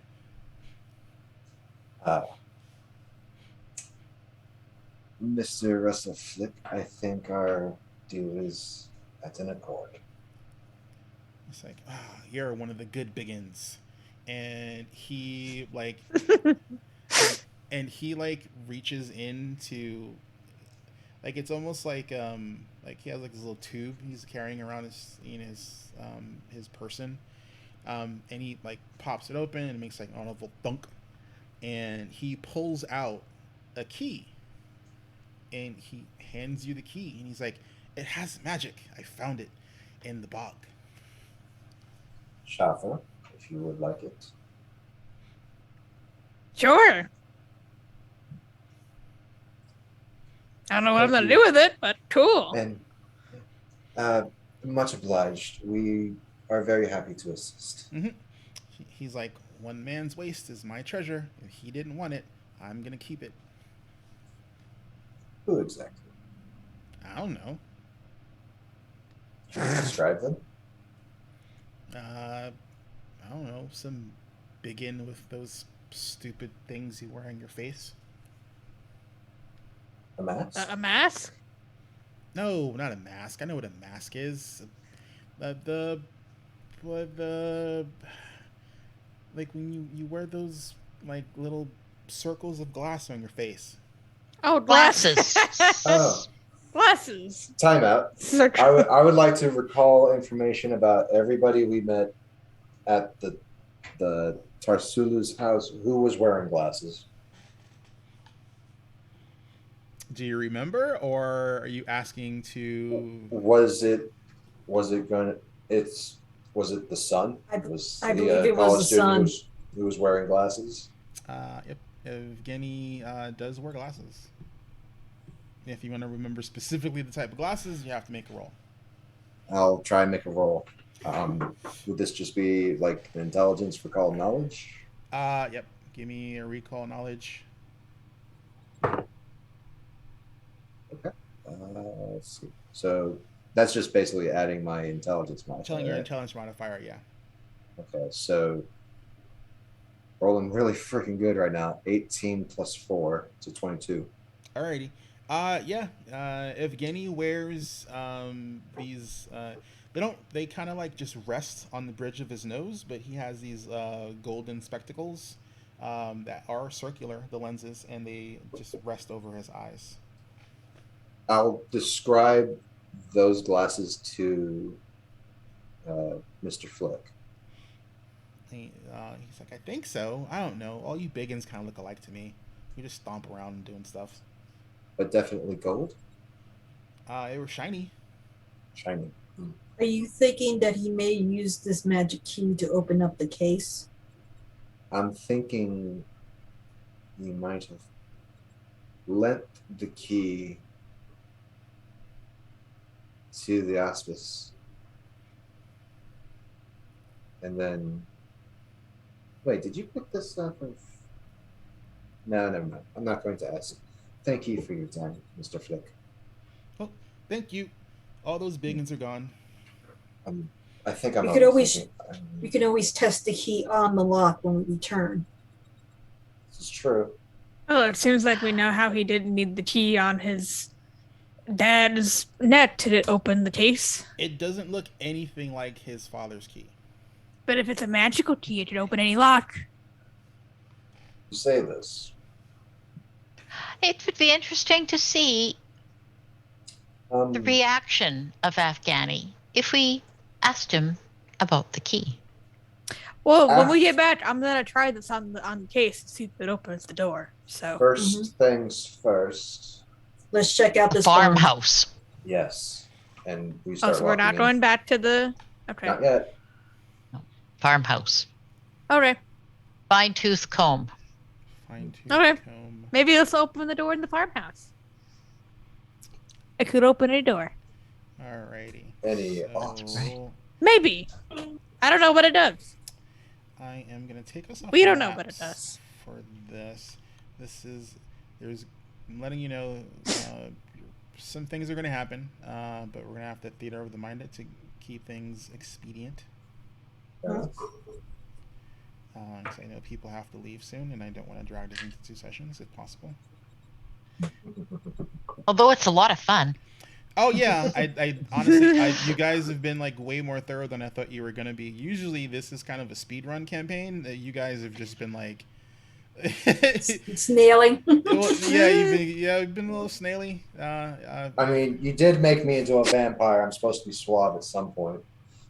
I'm also a axe murderer, so I'm gonna play the part. You're gonna play the part. All right. I take full responsibility then. No, Zora can take that responsibility. No, Zora did the art. She just did the art. She had no planning in any of this. But you have to admit, we're learning from past mistakes, right? When we've rushed in and done things without thinking about them, it hasn't ended well. He just really wants to use that key on I mean, it has to tie into this entire plot somehow. And I'm looking at the key and thinking, oh, that would be those thieves' tools I'm saving up for.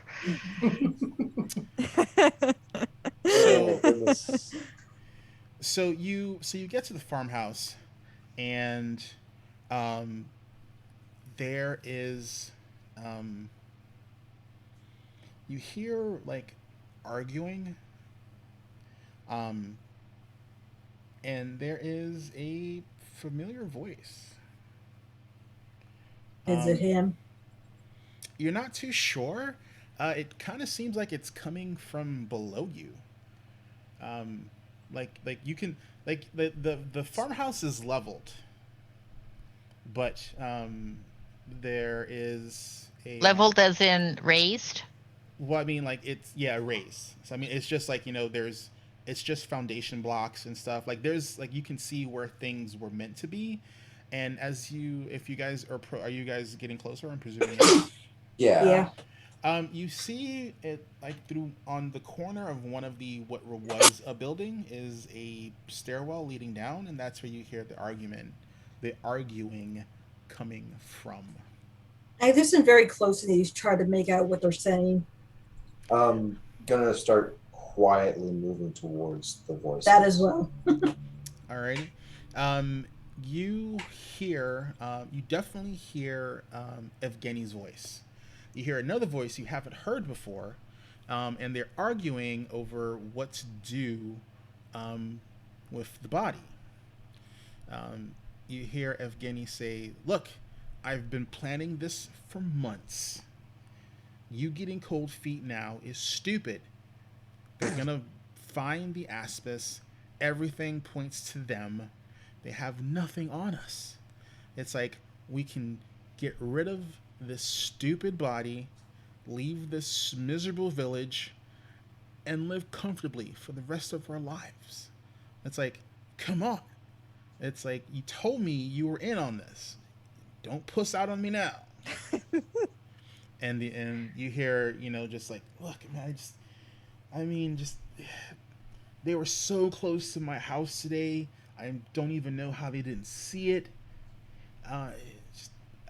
Things are getting way too close. I'm not like you. I can't just shut myself down. I mean, they're gonna look at me, and I'm just gonna fold, man. It's like we need to leave now or do something. And then Evgeny's like, no. It's like we have to wait until the transportation is arranged. We can't do anything until we can get out of here tomorrow. So sit tight. I'm gonna go home, see if I can lead them, down a couple dummy paths, and give us an opening to get out of here. At this point, I'm signaling everybody to back up and hide somewhere, so that when Evgeny leaves, we can then sneak back down and talk to whoever that other voice is. I was gonna say I could tackle him as he leaves. I don't think we want Evgeny to get away though either. Yeah. Up to you. He's gonna go back home. We know where he's gonna be. Are you gonna try and hide? I mean, because there's not a whole lot you can actually hide behind. All right, group choice then. Who wants to hide versus who wants to tackle? Hide. What a tackle. So hide.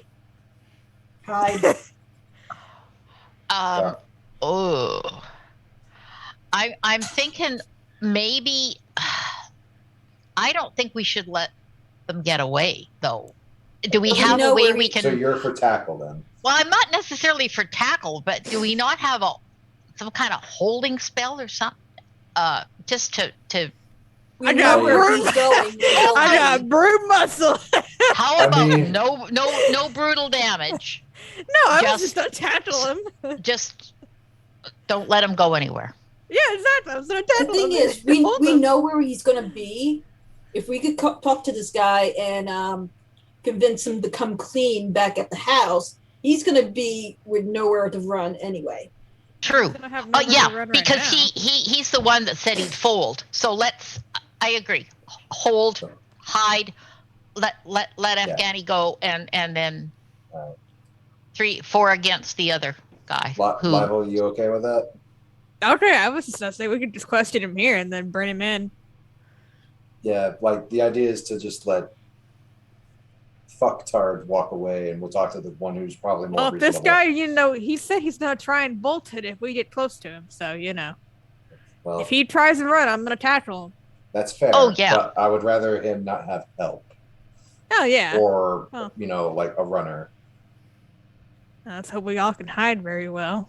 So we don't have the greatest stealth in the world. Hope that Evgeny isn't as perceptive as But if he sees us, I'm gonna have to tackle him. That's fine. if he sees us. Because I don't have the greatest stuff in the world. Neither do I. Neither do I. Where's tiny hut when you need it? Too Not here. obvious. Too obvious. Yeah, so, what do you want, Azrin? Okay. You are not gonna like this. Oh God! So you guys. You guys- haven't rolled yet because you haven't been asked what to roll yet. Come on now. Stop Instead of doing these- this to yourselves. Well, Hey, it's twilight. Even if there's not a lot, why don't we just get down on the ground and see if we can stealth our way through it? If you want to just go prone, you can just give me a stealth check. Do a stealth check. Yeah. I mean that's how you hide. I mean if you're gonna hide, just give me a stealth check and just Do we get a bonus because it's dark? It's not dark enough where you could be concealed by something, by the dark. You just have to hope you hide well. I can tell you what. I have to hide well. Let's play who's got the worst stuff. I got an 18. I got a 2. I got a nat 1. Okay, so you beat me. I'm using my hero point. Yeah. I'll give. I might as well use my hero point, and I'll give one to Shatra as well. Okay. Okay. Still only a 13. You better hope this is. Oh, I should not be using this dice. Nice job for you. Hero points don't stack, do they? No. Like between the first and second half of the game? No. Okay, so the best I can do is 13. Well. It's still not 1. I'll give you my hero point. I rolled another 1. I'm giving you my hero point. Wow. Use a different dice. Use a different dice. Use a different dice. Use a different dice. She has been using different dice. I have been using different dice. I'm running out of D20s. You're running out of D20. Shit. Time to recycle. You can't roll 3 nat ones in a row. I can! 3 nat ones! What the heck? Well done. Well done. I'm laughing because I've done this for hit points. Go to a as casino.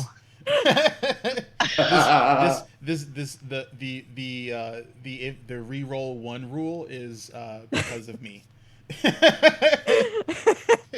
So. I've done it too in my hit points as well. Oh. So total for 2. I still have a second hero point, so. All right, if you want to give, if you want to burn any hero points, I am totally. One last time. Yeah, we get one when we start, and then another one when we take the break. I asked Azra, and he said no, we didn't get to save them. No, you get to save them. Oh, you do? Okay, then I still have just another don't carry hero over point. from another. From okay, I've got another hero point too. Then too. If I get 5 nat ones in a row. You roll first, Libel. 9. So what does that give you? A 9. It's a 9 total. It's a 9 total. Okay, I got 13. I'll give you my second hero point. Try it again. Okay. I love this. A 10. 10. I'm okay with a 10. Is that 10 plus 1 for 11 or just 10? No, it's 9 plus 10. 1. Total 10. I only had a 1. Just stop with this craziness. If he notices me, I'm tackling him. Let's see. All right, so his perception is a 13. So he sees anyone who has a 13 and lower. So not Shima. So not Shima. So I'm going to have to tackle him pretty much. He sees me too. And he sees you guys and he goes, "Oh shit, Ottos, the jig is up." And he runs back down the stairs. I'm going after him and I'm going to tackle him. Back down the stairs? Yep, he's going down the stairs. If we do a tumble, we do a tumble. I'm going after him. All right. I'm going to walk in after everyone else is running, and I'm just going to look for the body. So you guys, if she's gonna tackle the one, the what's it called guy, I'm gonna tackle the other. Shimu did the other one. Alrighty. So you guys chase him down the stairs. I'm gonna, if I have to do a leap tackle, I'm gonna do a Yeah. leap tackle. Like, basically, you go in. It's like this. Like it's what is the remains of a cellar of some kind, and the some sort of like only thing I can describe it best as is a coffin is up on like workhorses near the rear of the room, and another gentleman, red hair, really big bushy eyebrows, and like just thick chops, like just sees you guys and he's like, oh fuck. And Evgeny goes over to where the coffin is, and he's lighting a torch, and he tells you guys, Oh, he's like, if you don't let us go, I swear I'll burn it. And he hasn't lit the torch. Don't want you. I'm sorry? We don't want you. We want the body. You let Just me follow- go?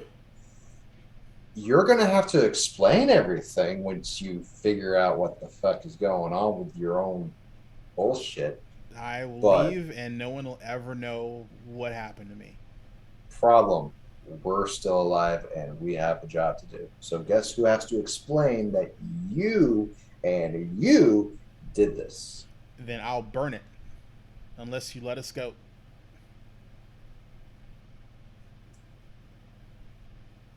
And Sir, the I don't think you seem to understand the trouble you are in. Doesn't matter. It's like, as long as I can get away. Are you the one that turned the brigands into skeletons? What what brigands? The Aspens.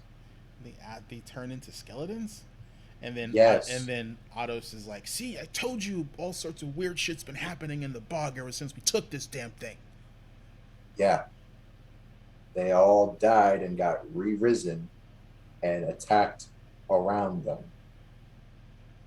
And Yevgeny is adamant that this thing has no powers. That's not the issue. Um, And he's holding a lit torch very dangerously close to a wood box holding what you suspect is the maid. as prestidigitation, I have my ice daggers. I'm going to pull up use prestidigitation to get my ice daggers and start melting them in my hands to get water. Oh, I was gonna throw a hand axe at his hand. I mean, we could just, snuff it out. Yeah, you could use prestidigitation. Yeah, couldn't you do that to unlit his torch? I mean, that's pretty much it. I mean, I could soil the torch and make it go out. And so I did. What are you using to soil the torch with? Presentation? Prestidigitation. So you do that, torch goes out. Ottos backs away, like, in terror. He's like, God damn it. And he bumps the coffin, falls off of the, they've been using, like, the same, like, nasty wood in here, so it's off the workhorses. Yeah. And it falls, and it cracks open. And as it cracks open, this pool of blood just pours out from the cracks, and it starts to boil. And Everybody out now. when you say that, by the time you say that, the blood has boiled into a mist, and it is combat. It's a small combat. We can do it theater of the mind. I just need to Okay. see if you can get through it. So I will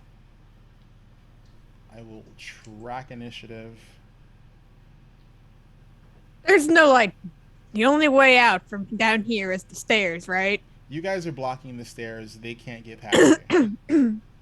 They were hoping to perhaps convince you to But let they them get go. workhorses down there. It's like not actual horses, like like in a like sawhorses? sawhorses, yeah, Oh, okay. for laying planks and shit on in a construction site or something like that. Okay. They just wanted to keep it off the ground.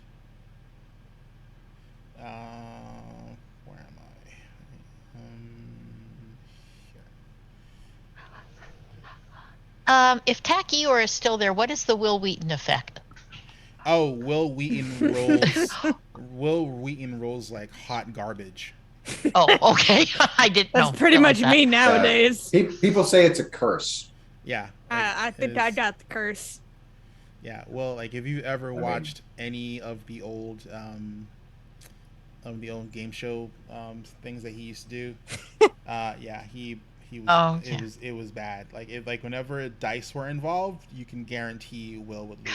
Oh, yeah. I sort of remember that now, I guess. Yeah. Like. You know, it used to be when I was a kid, like dice Yeah. loved me. And the funny thing is, Not like, anymore. the funny thing is, he loves dice. Like, there are pictures of him in his game room with like friends over. He has barrels filled with dice. Like, not like little dice bags or whatever. Like, full-grown fucking whiskey barrels. See, that's the Filled with problem. He dice. has so many. He has to spread the love too thin. Maybe.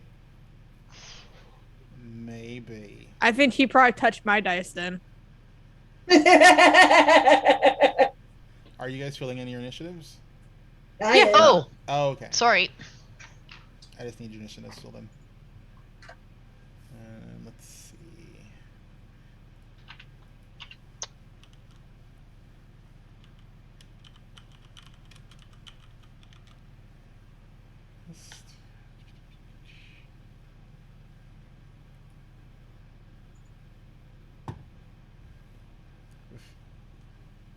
Really crap initiative. 15. Alright, cool. Your perception is. Bum, bum, bum, bum, bum.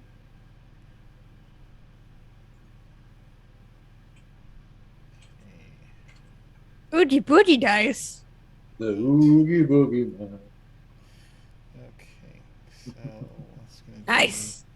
a 13. Is Russell Flick still with us? Oh god, he's No, he peaced out. he peaced He out. he pieced Oh out. yeah, he okay. gave us the Long key time and then ago. left.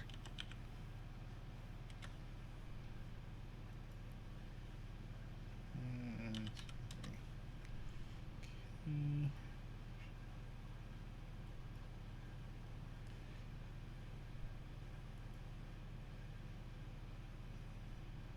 I need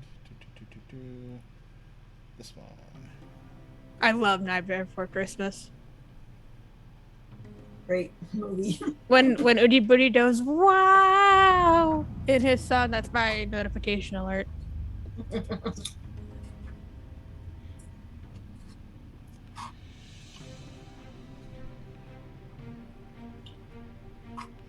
Alrighty, so what you have before you is Evgeny and his friend Otto.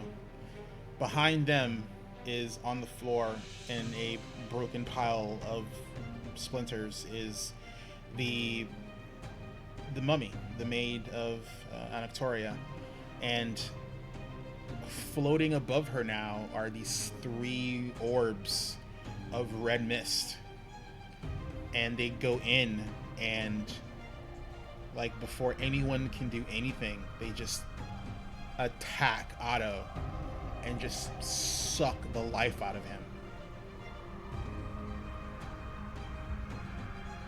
That's And a then- Our pay Both of grade. them? and then they kind of like coalesce more, and they move towards the rest of the warm bodies in the room. So if we get touched by them, we're kind of. you don't know. They basically, something about them initially, they did something and just all did it to Otto at the same time. And I mean, he didn't look like an adventurer, so whatever it did, he didn't take too well to it. Alrighty. So Shima, it's your go. Should we get in the body and dip?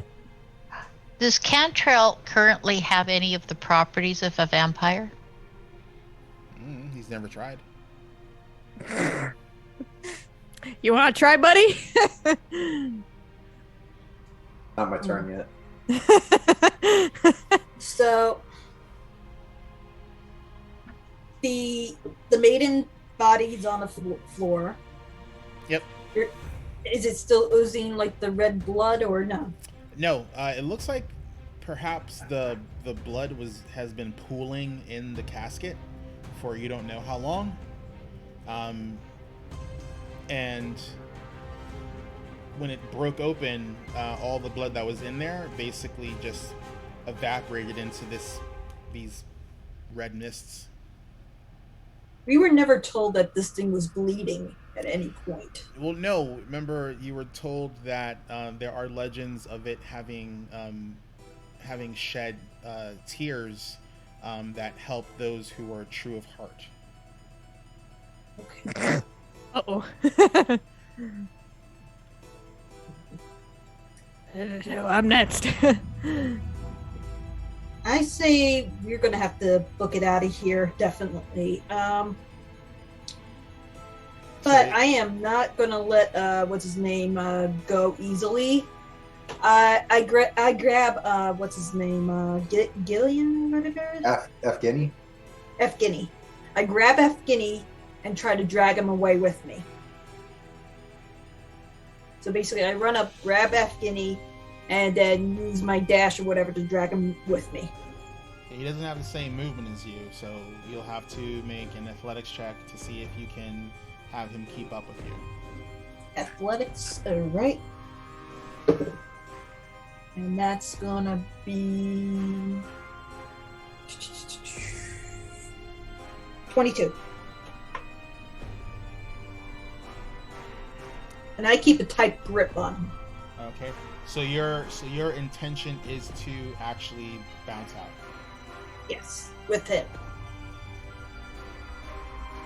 All right. Making sure he's not gonna make a run anywhere else. Alrighty. So you can get to the top of the stairs because they're wide enough, and still maintain a grasp on him.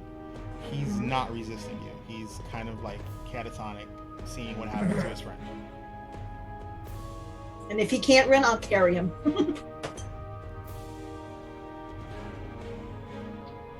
Alright. So that's your move. Alright, one of the miss is gonna go. And let's see.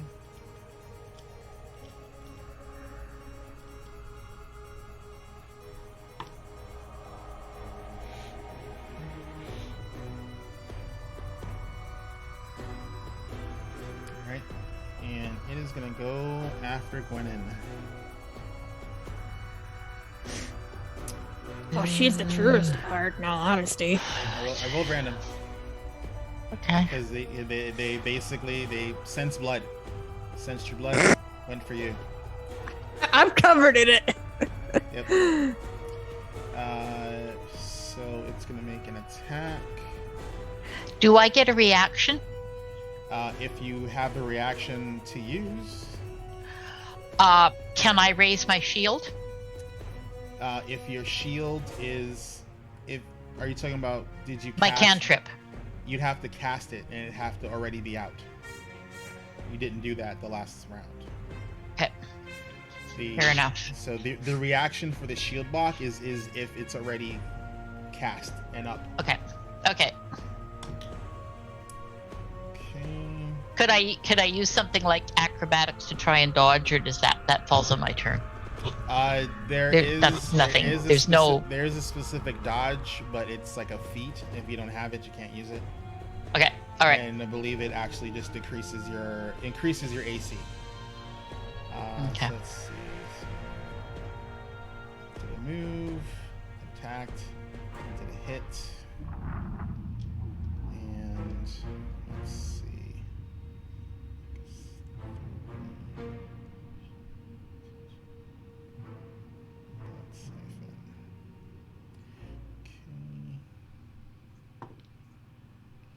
All right, so this thing, like, you see blood being pulled out of you. You take 2 points of bleed damage from that first attack. And then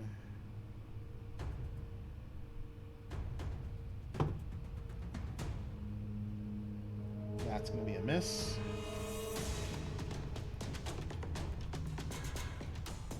Okay, so the other one goes.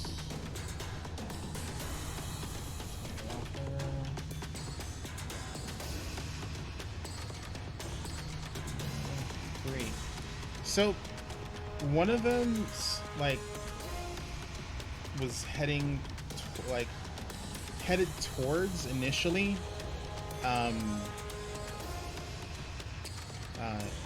heading towards where Shima is, and it looked like it was heading towards Shima, but it just kind of veered off, and it's going to hit Evgeny.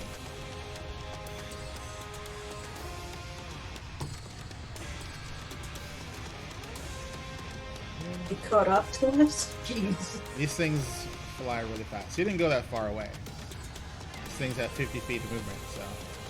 And you're dragging a body. So. Third one's a miss. So. Alright. Again, he only takes 1 point of bleeding damage. Good for him, because I know what his hit points are, but you don't. He's a squishy body. Yeah. He's a nerd. And he's not a trained nerd, he's just a nerd. So, nerds die easy. Kentrell, your go, sir. First action, do I recognize what we're up against? Can I get a recall knowledge check? Arcana. Okay. 31. 31. Holy hell. Damn. Yeah, that's. You know their names even. Yeah, you. That's a crit. These are vampiric mists. Okay. With all that's entailed. Oh boy. Yep. These are vampiric mists. You know that basically they siphon blood. They also have depending on how damaged they are, they can possibly cause constitution damage. Anything that gets constitution damage to the point where it drops to 1 hit point, 0 constitution will die. That's just a thing. So make a note of that. 4 auto. Let's see. They have damage resistance to magic. They are vulnerable to fire. They move very fast, flying. All of their attacks in some way, shape, or form involve bleeding their victims. Okay. Let's see. And they can sense anything that has a pulse within 60 feet of them.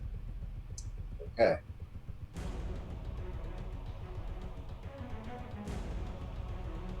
Burn them, cut them, don't use any other magics other than fire. And he's going to...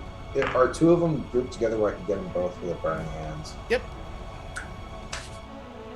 Level 2.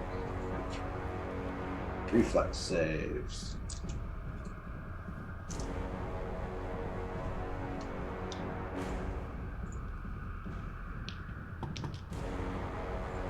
Okay.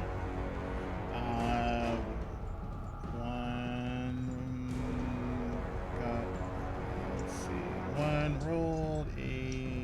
7, and one rolled a 6. Both critical fails. Okay. Let's see here, just making sure. Let's see. Oh.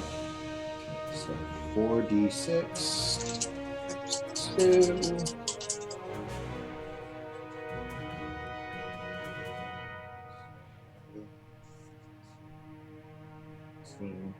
38 points of fire damage to both of them. Holy hell. Yep. Uh, Double damage on critical failure. Oh yeah, double damage critical fail. So let's see. You said 38. 38 to Damn. both. Yeah, they vaporize. Like there's nothing left of them. And the spell weapon on my staff and swing at it if I can. Or am I not close enough? You would only be able to swing at the one who is trying Near. to kill Evgeny. Which we are near the stairs. So. Because you, Near the because stairs. you We two were are we were all pretty much near the stairs, so you dragged him over to the stairs, right? Yes. So I could swing at that one that's on him. Yep.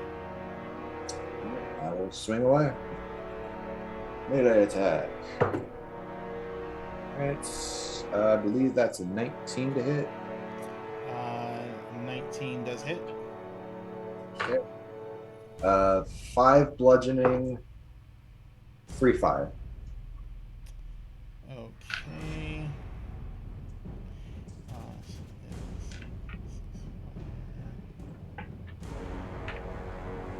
Alright.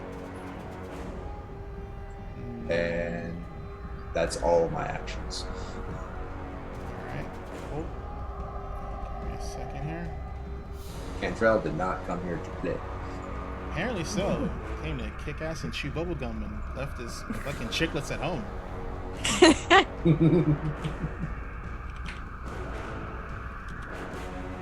Alrighty.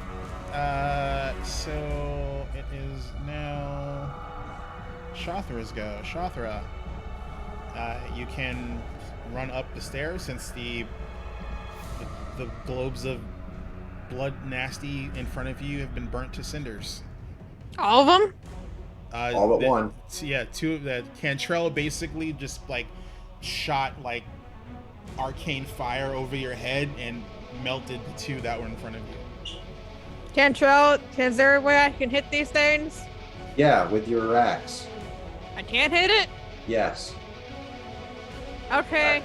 Are we going to get the body after this? Sure. Okay. I was gonna grab the body and book it, but you know, if you say I can hit it, I'm gonna hit it. So I'm gonna pop. Cantrell has run out of his charisma at this point. I'm gonna He's pop. just- I'm gonna pop a rage, Okay.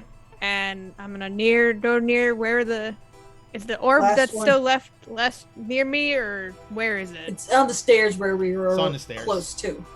So I have to run up the stairs. You have to at least get to the stairs. You have to use a little bit of movement. So you have Okay, to I'll use an action to move up to wherever the orb is, Mhm. and then I'm gonna try and swing at it. All right, go for it. What is with me and getting shit numbers? 18. 18 hits. Oh, good. Remember, you're a martial fighter. Shit numbers don't matter. I know it's true, but I want bigger numbers. I love 11s apparently today. Those aren't shit numbers. 16 damage. 16. It's a good chunk. All right, cool. It's all my actions. Yep. Alrighty, Gwennon, it is your go, madam. Okay, am I within 20 feet of it? Yeah, from where you are, yes. I mean, this is a root cellar, so it's not that big. So yeah. Okay, I'm going to pull out the first of my throwing knives and throw a throwing knife at it. All right. So, Gwennon pulls a knife out of her super cool reverse bandolier. and I'm trying to just see, that would be Uh, You should have it in your character sheet. It's a I ranged do, attack. yeah. I'm just looking here. So, I've got it. I've pulled everything out on here, so it's got a 9. So it would be a plus, be a D20 plus 9 to hit. Is that correct? If that's your dex plus your proficiency, then yeah. Dex is plus 3. Proficiency is plus 9, so that would be a 12. And then, so it's 12 added to my D20? Look at your character sheet. Hold on. Should be 9, actually. Yeah. 9 total Yeah, plus 'cause- your D20 roll. Yeah, because there's no way you have more to hit than the fighter. Okay. So it'd be plus 9, so that's 13. So let's see. You have a throwing knife, and yeah, so you have a plus 9. Yeah, so your to hit is plus 9, and then it Yep. decreases from there because of the map. Okay. So what'd you roll? 13. 13 total. Total. 13 total is a miss.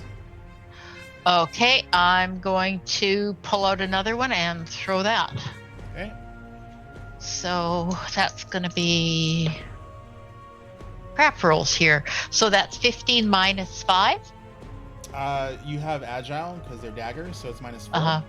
Minus 4. So that's 11. So that's a miss. That's the miss as well. And we'll do it one more time. Great fish, great fish. Now this What is else? This is at a minus 8 now. Another crap roll. I miss. All right. Throwing my daggers against a wall. All right. So the last bloodsucker is going to try and suck some more blood. Hits Evgeny again. Sorry, Evgeny. That's what you get for fucking around with blood demons. He fucked around, he found out. Yeah, pretty much. All right. It only takes 2 points of damage out of him. It's seeming to look like it's way more solid, like every time it hits and drains blood. Yep. So, Cantrell, you know that it has an ability called Blood Overdose because you rolled like disgustingly well with fucking recall knowledge check. Right. That basically when it gets to the point where they can start using this particular ability, they start gaining cumulative temporary hit points with every time they do a bleed attack. So I just gotta burn it away first before I can do that. All right, and Shima, it's your go. Seeing this thing is already attached to what his name is, going into Dragon Stance so I can still keep hold of him, and it's gonna start kicking at him. Okay, All right. kicking at the thing. Flurry of blows. That is gonna be a 28 hit. 28 is a hit. That is actually a crit. Yes. Nice. Great. Max damage. All right. That's going to be 40 points of damage. Okay, so how do you want to do this? Seeing this thing just latch onto it and start sucking at this guy, I immediately pull him down as I go into Dragon Stance and just like pull my leg in and then punch it out right at this thing, sending it across the room against the wall. And as you do that, it hits the wall, and then like all the mass of it just hits the wall, and then it just turns into this splotch of blood before it just, as it's oozing down the wall, it just slowly evaporates away into nothingness. And Yevgeny is still catatonic, mumbling nonsense. The body of the maid is still in a pile of ruins in the corner. Oh, it's not. I can't get any bloodier, so I'm just gonna go over and hoist it over my, very carefully hoist it over my shoulder. All right, give me a perception check, please. Okay.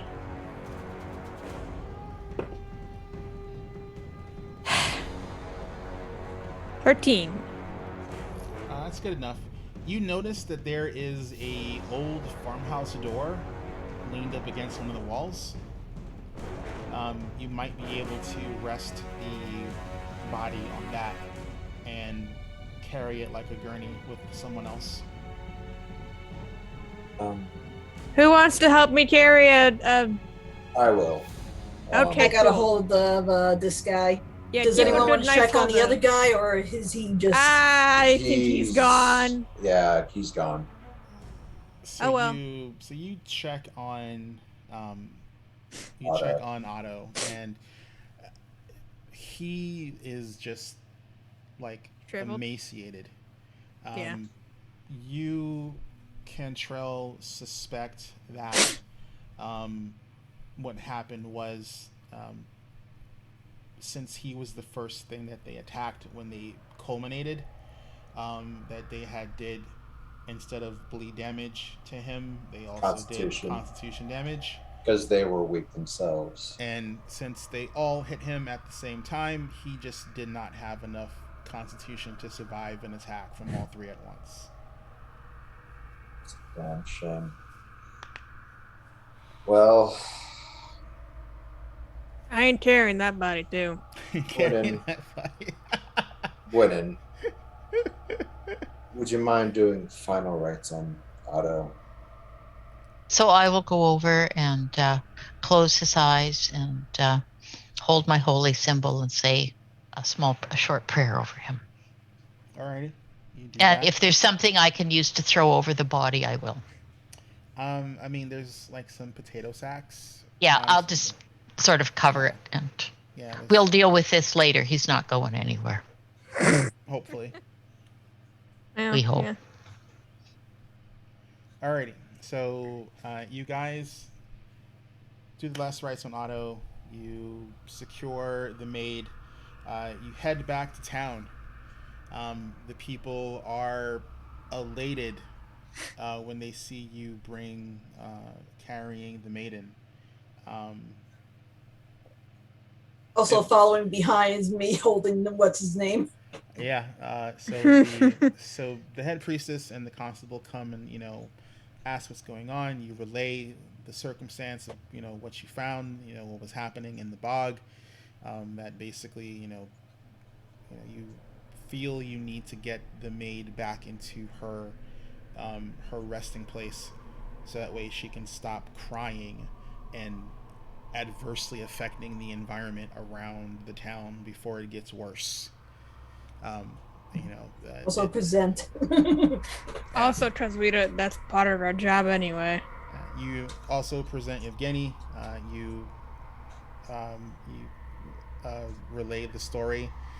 You also, as part of the investigation and the wrap up, you find that the key that you were given from the Grig that he saw Yevgeny toss was actually a skeleton key, which is how he was able to actually open the. Aha! Which I was able to open the glass case. If you had made a little bit better of a check, you would have noticed that there was oil on the actual hinges, and that's how it was able to be opened without anyone hearing, because normally it would make a very grindy sound. Small details like that. I mean. Yep. I thought we did a pretty thorough job of trying to figure out what the case looked like. But yeah, well, I mean, you did that. Also, there are things you didn't question everyone. When you only questioned whether or not what people were doing. You questioned the priestess, see what was going on. If you had questioned the granddaughter, you would have found that she had saw the night that the maid went missing, that she had seen a family procession leading away from the house into the woods. Um, Also, if you had checked the kitchen, or if you had made your check to notice if the if Pater and Solus were sickly, you'd have noticed that they had a yellow tinge to their complexion, which was brought about by an overdose of saffron, which has the effect of making people groggy and giving them longer, deeper sleeps. Got it. That Wow. was how We he. were on the right track. We just didn't go all the way. Yeah. Yep.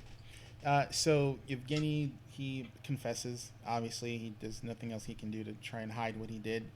His parents are in turmoil because someone from their family, um, you know, could do something like this. They don't understand what they don't understand what he learned, or what they did to him at his school to turn him against his community and his family. They feel that um, this pursuit of higher education that he had in this this obviously uh, school, which doesn't have any you know um, value of family or communal ties, somehow warped his mind, and he decided that his own This person was a good idea. this is a good idea. His own personal profit. He was basically going to take the body and sell it for research, and then just live off that money. When he basically learned how really valuable outside of the immediate area and other parts of Galorian that something like that would actually possess. Um, And try to take advantage. yes. So he obviously gets locked up. There's some shame to his family, sadly, but um, they are still the caretakers of the maid. Now that they know that um, her confines are what keeps her docile, um, the family is still in charge of maintaining her. And now this is something that they are aware of, and they will take extra precautions to make sure that this doesn't happen again, because obviously her tears are deadly. Um, or Go at ahead and least make a better casing. like I said, the casing is finally done. It wasn't so much that while she's in there, like they've never had a problem with her being in there. The issue came about from her being removed. So So, all the damage and old stuff, age yep, stuff happened to it. yep. So is the skeleton key magical or just a skeleton key? So the skeleton key is it's a consumable sort of magic item. I will drop it in. Might come handy in the tower.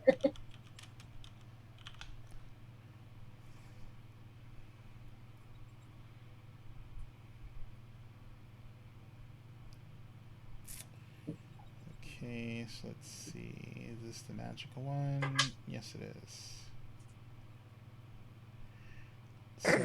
So basically, what this key does is it gives you a +4 status bonus when you attempt to pick a lock. Would it stack with a thievery bonus? Yeah, it gives you a +4 circumstance, but it gives you a +4 status Whoa. bonus. So Then that would give me I plus 13. I will probably be handing skeleton key to Gwendolyn. Also, for 1 minute, anyone who tries to pick the lock or break it with an athletics check also gets a +4 status bonus to their checks. So you can either cool. use it as a pick lock, or you can use it to give you a Jimmy bonus. Um, Wow. you're thanked. The Pathfinder who's in charge of you tells you, good job. You guys stay the night, you rest. There's lots of feasting and drinking and merriment. You leave, and when you get sufficiently away from the town, mist rolls in to the cabin of the carriage you're in. And again, like before, you can only see yourself in the mist, and you hear that voice while you're in the mist. Oh, thank you so much! Thank you so much! You saved my friend. She couldn't rest while she was with those bad men. And as a present, you get candy. Lots of candy, lots of candy. Candy's so good. I love candy. Candy's so good.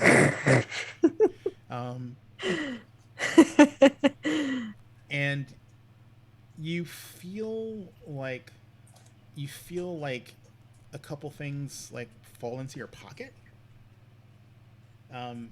And as the mist starts to clear, the visage that you had on yourselves before fades away, and the chill of the room that you were in at the tower again bites at you, as you're back in the Aaron Tower, in the frozen room you had initially were in when you started your day. However, you reach into your pockets and you each have 3 pieces of candy. They're all different kinds of candy. You have a red hot. The red hot, actually, you eat it as a bonus action, and it gives you the effect of raging. Welcome to the club, everybody. Okay. The other candy you have is like a little chalky, like sweet tart, and it's a little sweet tart heart, and you look at it and it has like a plus on it, and you know that if you eat this candy while you're below half hit points, you'll be fully healed. Ooh. Nice. Is that a bonus action to eat it? Yes, these are all bonus actions to eat this candy. Hey. All right. And the last candy you have is a candy corn. Oh, my favorite. I like candy corn. And you know that if you eat the candy corn, or if you're forced to eat the candy corn, you will either lose any negative status effects you have on you if you're not unconscious.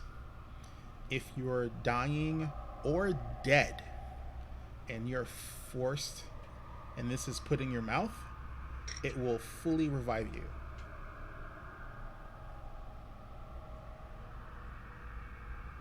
Okay. Can you use that on someone else? Your candies have wrappers with your names on them. Okay, thanks. Well, if I ever die, just know the candy corn is in my pocket. Wait, you have pockets? Yeah, Okay. I sew pockets. Bag of holding. Okay, just making sure. Wasn't sure if it was just a normal loincloth. No, it's not really a loincloth. It's more like a hide skirt. Hide skirt, I sew pockets into it. I'm not a I'm not a barbarian. I'm not a barbarian. Neanderthal. Yes. Oh, this is a lot of fun. This was a blast. So yeah. What a lovely idea, Ezrin. Thank you. I wanna keep the look though. If you have to talk to Zoro, I don't. Zoro, can I keep this look? If you will say for on the card, it stays on the card, but you have to be around in polite society, running around with like blood. I'm fine all with over that. If it stays in the card in my character token, I'm okay with that. You. Dare you ask That's me what such a thing? prestidigitation's for. Yeah, I can clean her up and when you're in town. every time you clean up the blood, like we'll just say Yeah, that just we'll just say that card represents what you look like after battle. yeah. It's like, yeah. Thank you, Zorro. It's like she just looks like that after battle. It's like we clean her up. We got two casters of prestidigitation. We clean her off. And It's demon blood. Yeah. And quite honestly, if she really begs for it, we can just redo the whole look.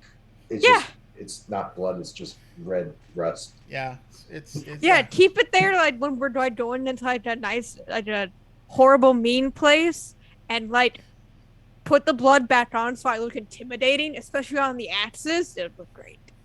Yeah. Oh man. So, old look, but blood. Yes. Oh my goodness. All right. So thank you everyone. I appreciate you guys showing up. This is not the only show that we do here. On Mondays we have our Mass Effect game that is DM'd by the wonderful, fantabulous Zorro from E3, who is responsible for a large majority of the art on this channel, and we appreciate it and love her for it. She takes a ragtag. At this point, are they themselves now space pirates? Yes. I The mean, answer is yes. Did you see their ship? I mean, I kind of. Yeah. I kind of want to say yes. Did you see what happened to the other ship? I mean, maybe not the Henri type of space pirates, but I mean, they're definitely some type of space pirate. Oh, that's right. They're space. We're lovers. law-abiding citizens. Yeah, okay. We're law-abiding citizens. Yeah. Okay. Yeah. If he has to put it in all caps, we know it's not true. Yeah. Yeah.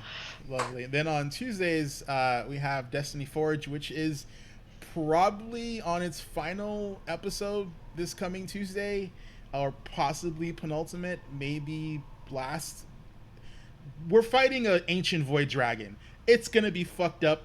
My sister's inside of its heart. I don't know what's gonna happen. And go. That's awkward. Yeah, I don't know. And you have tickles. Yeah, we don't know what's gonna. Yeah, and Don't know what's tickles. gonna happen. Yeah. So basically, it's gonna be a fight where either we win and yay, and we escape the blast radius before we die, or we just get rolled and the world resets and we disappear into anonymity.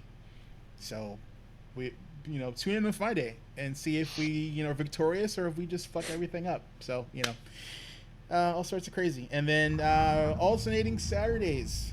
So next Saturday will be Withered Wastes, where another. I mean, they didn't kill themselves the last session, which was good. They have issues. They need like a long, like heart-to-heart chat session with Oprah or somebody. Like, I don't know.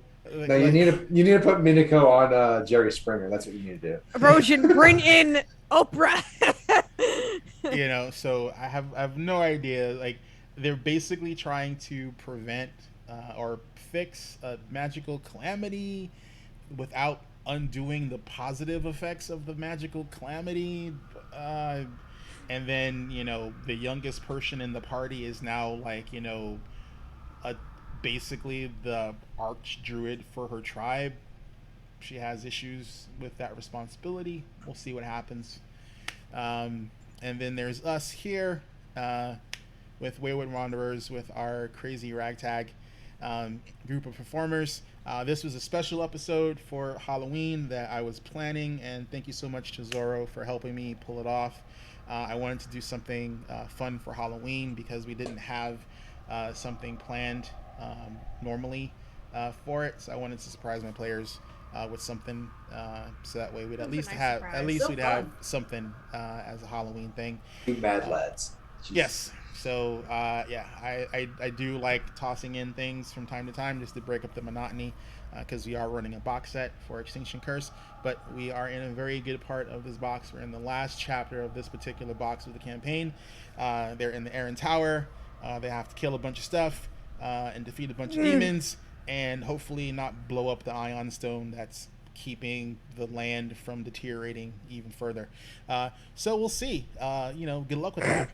Okay, so don't do that. All right, now we know Spoilers, what man! Spoilers, Spoilers! You know all this. I'm not telling you anything you don't already know. It's just whether or not At you least we just, know what just not whether to or do. not you can do it. I don't think we really Sure. knew we shouldn't blow up the ants Well, tower. well, you know that you were told that the stones help regulate the land, and the reason Cantrell knows not to blow up the artifact. Will he, though? I don't know. Or will Shathra? He likes blowing and burning down things. Yes. Probably not, but And we also have a YouTube channel. I think the link for that was already put in. So basically, all of our shows, at least within half a week's time, will show up on the YouTubes. Again, thanks to Zoro, who does all the chopping up of stuff and making it presentable for the YouTubes. And we also have a link for all of our other entry points for stuff. And on the first Saturday of every month, we have our Behold Lore show, which is our podcast show where Zoro hosts, and HP Fox and Rojin are her, I guess, DJs, flunkies, willing minions. I don't know. I'll figure out a name for them. Maybe we'll do like a community survey. Lore Masters. Lore Masters. I like willful minions. Lore Masters of the Universe. But that's it for us, guys. We'll see you again, like I said, on Monday. And look out for next month. We're going to have didn't like Zoro's lackeys. I just don't like the word lackey. I think that's what it is. That's fair. I mean, it's kind of a lackluster word, after all. And also in November, replacing Tuesday for a short stint is going to be Kiara Phoenix, who is going to be doing another installment of her one shot. So of her, not really a one shot. I mean, I guess it's like her session based campaign. It's very steampunky and all sorts of crazy stuff. So it's very fun. It's really cool. I'm hoping I can get a spot in it this go around because I saw the last one and it was badass. So highly recommend going to our YouTubes and watching that. It was super cool. And then in the middle part of November, we are going to be doing almost a straight run of our Sonata 3 campaign, which is hosted by HB Fox.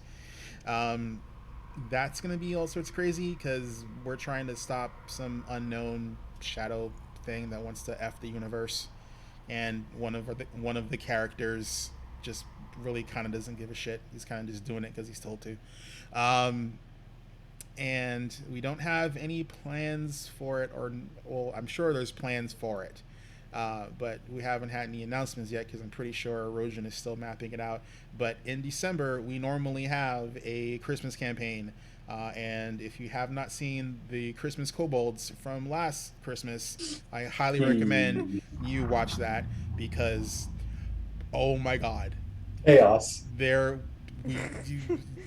You came to destroy chaos. We were the chaos. Yeah, we subjected poor Rojin to some nonsense. So yeah, that's what we do. That's who we are. We do it for the kids because we love them. If you have the cash to spare, it's sacrifice a cup of coffee once a week, to help a kid out. Extra Life does a lot of good stuff, and we appreciate you guys for helping us help them. And that's pretty much it. We'll see you guys on the flip side. Bye. Bye. Say bye, Milky.